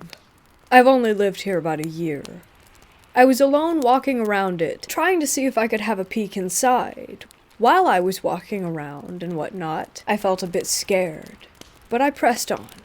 I found a way in, but it smelled so much of mold that I just decided not to bother. Anyway, the point of the story. When I was about to leave, I felt this sensation of sadness wash over me. I stopped and turned around, and looked at an open window of the house from about 10 meters away, and I swear that there was a woman who stood there being in pain from the state of her house. I stared, and was almost about to cry for a few moments as I walked away, but then I stopped and looked back again. I almost felt drawn to the house, not wanting to leave, but as soon as I got away from it and was walking back home through the forest, the feeling of sadness left. On a side note, the day before I had walked through a part of the forest where a lot of trees had been cut down and a lot of branches and bark were scattered all over the ground. There I also felt such sadness, as if the trees themselves were crying. As I'm writing this, I realize that I sound kind of insane, but I have never really felt this way before, and I feel normal like one day later, like today.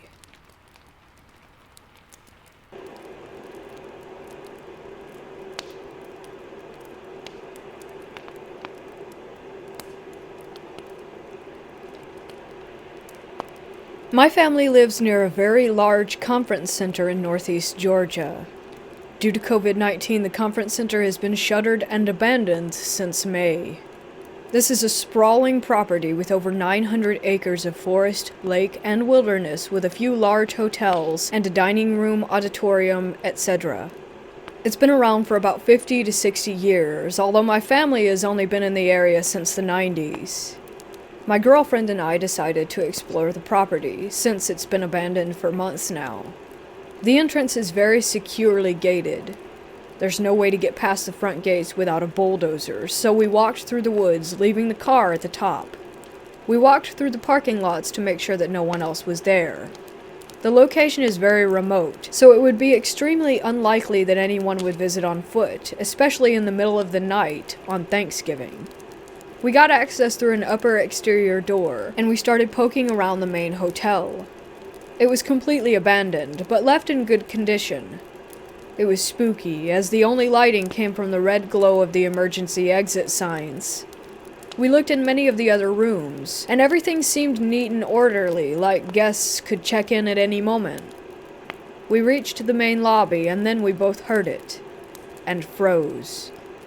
We simultaneously heard what sounded like a music box playing deep within one of the halls. Neither of us believe in the paranormal, but we both froze dead in our tracks and looked at each other, our faces confirming that we were both terrified. We bolted as fast as we could through the upper door, making sure that it closed securely behind us, and fled on foot. The music 100% sounded like it was coming from a music box, but it was also vaguely metallic, almost like it was a different frequency than most music. Due to the way that it sounded, we ruled out that it could be a forgotten cell phone or a computer.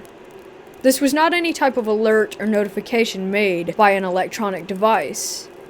There's also no cell phone service out there. Usually, I can find a logical explanation for paranormal phenomena, as I'm admittedly skeptical about it. However, I cannot figure out for the life of me what that music could have been. There was no one else on the property. There were absolutely no signs of squatters, and there's no music boxes in the hotel rooms. They are all intentionally identical, so there would have been one in every room. Does anyone have any insight on this? We were genuinely terrified, but now I'm regretting not investigating further.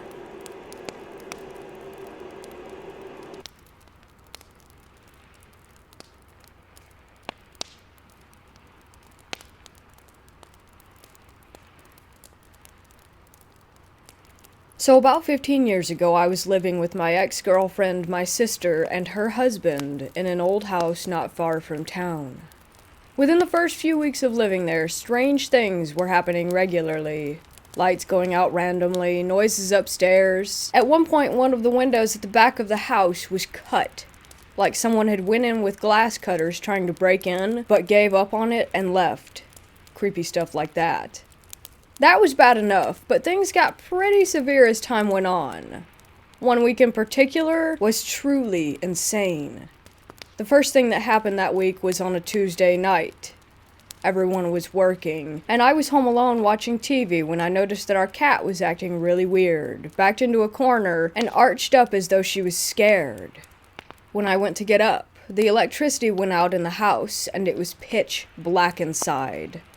The second that happened, I heard really loud footsteps running down the stairs toward me. I got up and braced myself for whatever it was, but there was nothing. I gathered myself and went outside to the front garden to check if the other houses' lights were on, but my house was the only one that was dark. I went to the fuse box to reset the trip switch, and all was back to normal.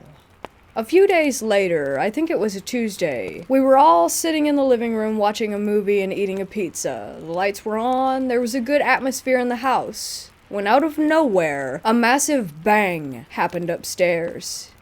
We go up to check it out, and I went into our bedroom and saw that my bedside table was in the middle of the room. But the worst and last thing that happened to me was on a Saturday night. I'll never forget this. It still gives me chills when I think about it. We go to bed, everything's normal. We watch a bit of a movie and fall asleep. I wake up facing the wall and glance at the alarm clock. It reads 3:13 a.m. I turned over to go back to sleep and saw my ex standing in the center of the room.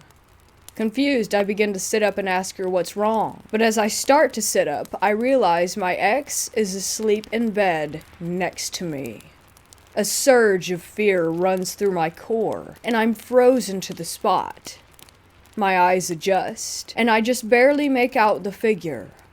It was a young girl in a nightdress with a cartoon character on it, soaking wet, with her head looking down at the floor. I could hear the water droplets landing on the carpet, and I'm just sitting there totally in shock, unable to believe my eyes.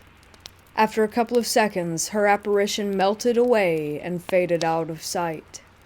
I got up and turned on the lights and tried to tell myself that it was just a night terror or something, but the problem with that was that there was a wet patch where she had been standing. We moved out shortly after that.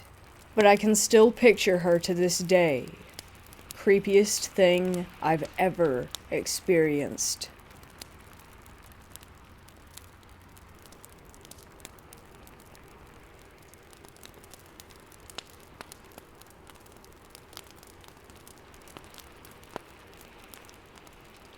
I'm married with 3 kids. The kids are older, 20, 17, and 10. We just bought a house and moved in the first week of December. Our room and my daughter's rooms are upstairs, and my 20-year-old son has a room in the basement.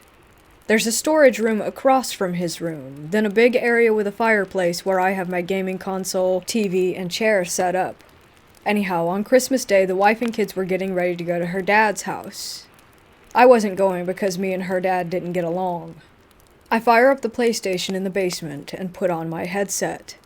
They're all upstairs running around because they're going to be late, and I see my son come downstairs and head into his room to grab something. A few minutes go by and I'm focusing on my game. Out of the corner of my eye, I see what I thought was my son leave his room and walk into the storage room, then slam the door hard and loud enough that I hear it through my noise-canceling headset. I pull off my headset and yell, "What the hell, man?" and look over at the storage room. The house is quiet. I walk over and open the storage room door. It's a 10 by 10 room with no windows and nothing in it. I look in his room, but he's not in there. I go upstairs, and they've already left. The van is gone. I told my wife about it, and she just laughed. Funny thing is, I never mentioned it to my son, but the other day I came home from work and he says, "Damn, Dad, I could hear you in the gaming room until like 4 a.m. I'm surprised you made it to work this morning." Me and all the girls had gone to bed by 9 p.m. the night before.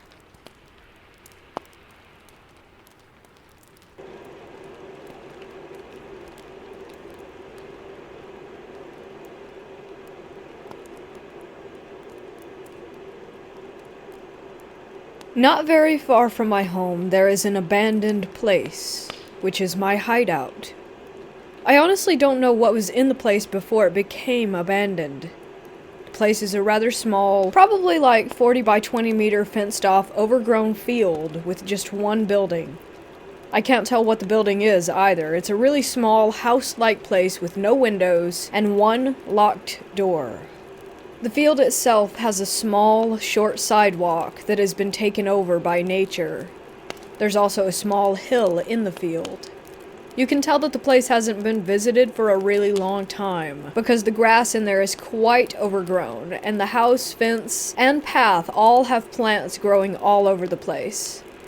Since it's currently spring, a lot of the foliage is growing and blooming, and there were some wildflowers in the area as well. Today I took some scissors and went to the area with the intent of picking some flowers to make a cute bouquet to put in my home. As soon as I entered the area, something felt off, and I suddenly became paranoid. I ignored the feeling since I have mental illness which causes me to have random paranoia at times. Keep in mind, though, that it doesn't cause hallucinations. It was still unusual for me to feel paranoid there, because I would usually go there to relax and be calm. It's basically my safe spot. I went on to look around and pick some flowers, but then I heard some footstep-like noises behind me everywhere that I went. I brushed it off again, assuming that it could have been an insect or a small animal like a hedgehog or a rabbit. I felt like I was being watched the entire time, but again, I assumed that it was just my random paranoia. The thing that scared me the most happened when I was about to cut a big, white, pretty flower. The only one of its kind in the whole area. As I was kneeling down to cut it, I suddenly felt a human presence behind me. This caused me to jump up, drop my bouquet out of shock, and yell out, "Whoa!" and turn around. To my surprise, nothing was there. I was very confused, since the presence felt awfully real. I picked up my bouquet and went home.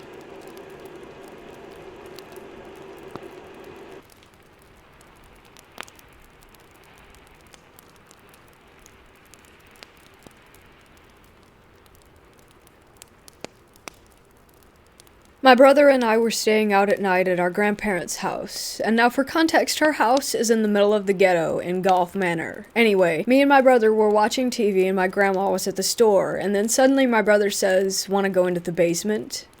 Not trying to sound like a wuss, I agreed. This was the worst decision of the month. We go into the basement, and it is creepy as hell, and when we reach the bottom of the staircase, the door shuts behind us. Now, I just shake it off as natural, but still, I feel uneasy.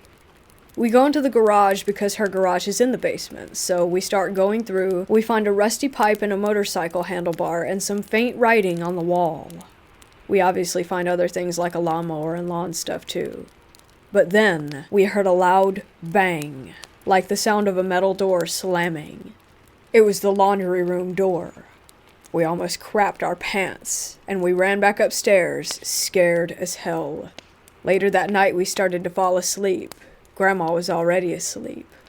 We heard what sounded like all the basement doors opening and slamming shut. Grandma, like I said, was not awake. We ended up finally falling asleep and told her about what happened the next morning. She just laughed and said, "That's just Jim messing with you." And then she explained that Jim was the old house owner who had died there. That didn't really help us much, but it did ease our minds.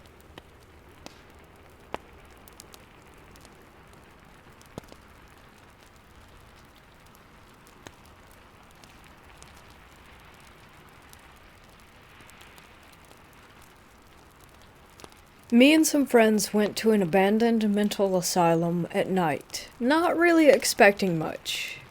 We busted in through one of the boarded up windows, and when we were inside, we all heard talking. We figured that other people were there, so we followed the sound. We were walking down the hall and heard a woman whispering, "Why did you take my baby?" over and over again. At this point, I was visibly shaking, and we all believed we found where the sound was coming from originally. We go to this room, and there was a huge cage.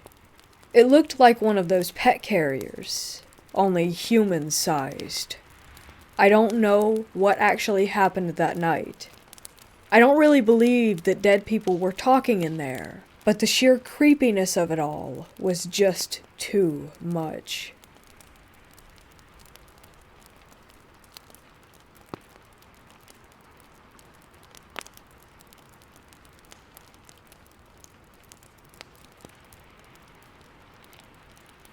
For some context, I live in an apartment with 3 other people while we go to college, but it's currently just me until January since the others went back home. I was singing a song that got stuck in my head when I heard whistling from the kitchen at the same time to the same tune.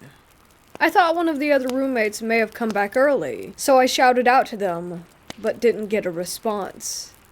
I went to the kitchen, which is only just a few feet from the bathroom, and no one was there or anywhere else in the apartment. I checked the hallway outside, but didn't see anyone or hear a door open and shut in the few seconds that it took for me to get to the door. The whistling was very airy, as if it was someone who couldn't whistle very well. This isn't the first thing that happened to me in the last few weeks, but it's definitely the weirdest. It could just be my imagination, but it sounded like someone was directly outside the bathroom door, whistling toward it. The other thing that happened was far less weird, and could have just been me not paying attention, but I came back from work to find that the lights in my roommate's room were on, and the fan was blowing out at the door. Even though no one had been home, and the other roommates' families lived quite a long ways from here. I asked where they were, and all of them sent back replies, showing that they were nowhere near the apartment.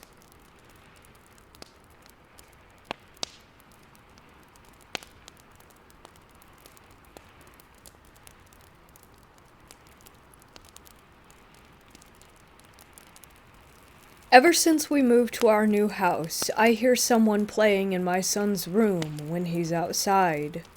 Generally, I just wrote it off as something he placed precariously that just fell or something, and then I saw it. Or her, rather. I was sitting on my couch talking with the wife about whatever we were going on about, and when I turned my head back to look at my wife, I saw a little blonde girl in a white dress peeking around the corner of our hall entrance that leads to my son's upstairs room. I immediately asked my wife if she saw it, but of course she was looking at me when it happened. It was basically right behind her. Just the other day I heard what I thought was my wife calling out, "Hey!" as she was doing laundry. I got up to see what she wanted, and she had no idea what I was talking about, and said that she didn't say anything. And she didn't hear anything either, even though the sound came from the area where she was, at the bottom of the stairs that lead to my son's room. Are there any Android apps or something that can help me communicate with the spirit that I believe is in this house? She seems playful, and sometimes I hear my son playing alone, talking to someone that isn't there, but when I ask him, he says he's just talking to his toys.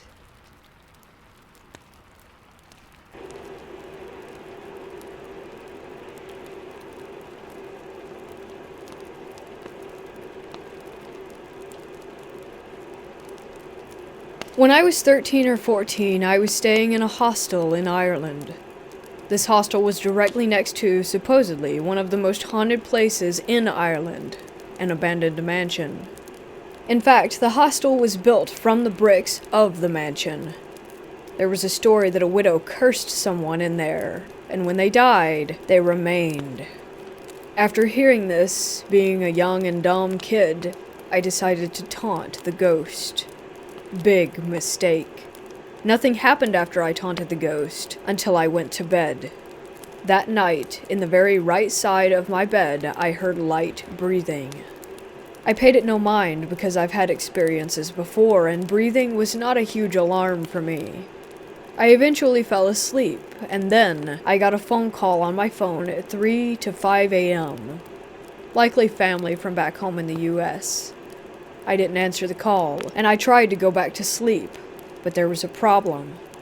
My comforter had fallen off the bed, to the right side of the bed, and the breathing was loud and raspy now. At this point I was frightened because I had never heard breathing that loudly before, and it just wouldn't stop. Needless to say, I didn't get my comforter out of fear, and it was a good thing that I didn't. In the morning I was shocked by what I saw. To the right of my bed was the comforter laying on the ground, and it looked as if there was a human underneath it.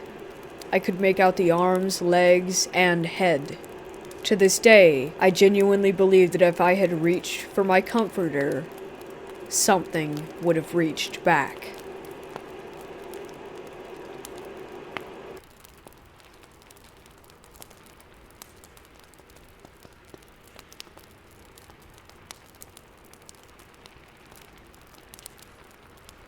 My friend Ava hasn't lived with her mom in over 2 years since she moved in with her boyfriend.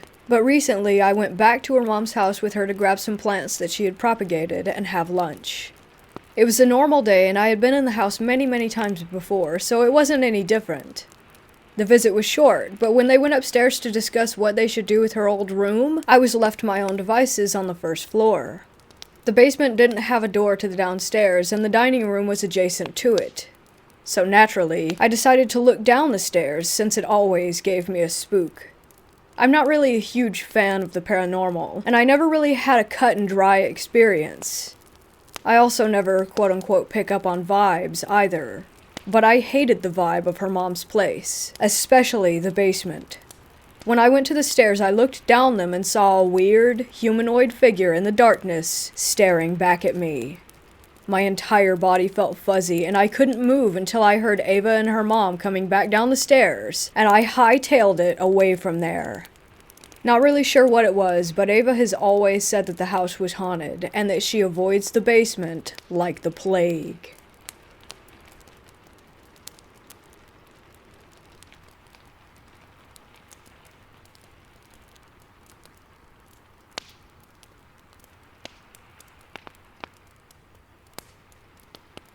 I was in Pennsylvania exploring an abandoned mill/factory that had been built in the 1800s, at dusk. I was standing on a pile of limestone cinder blocks surrounded by tall grass and brush, with a tree line about an acre away, just after the sun had set, while my friends were inside still. As I was climbing down, I heard a low, guttural growl. Not like a dog's growl, or any type of animal for that matter. It was deep. It had much more bass to it. It was very disturbing and not like anything I have ever heard before. It sounded as if it were very close, but I didn't hear any brush moving. It freaked me out, and I booked it to my friend's house in the dark.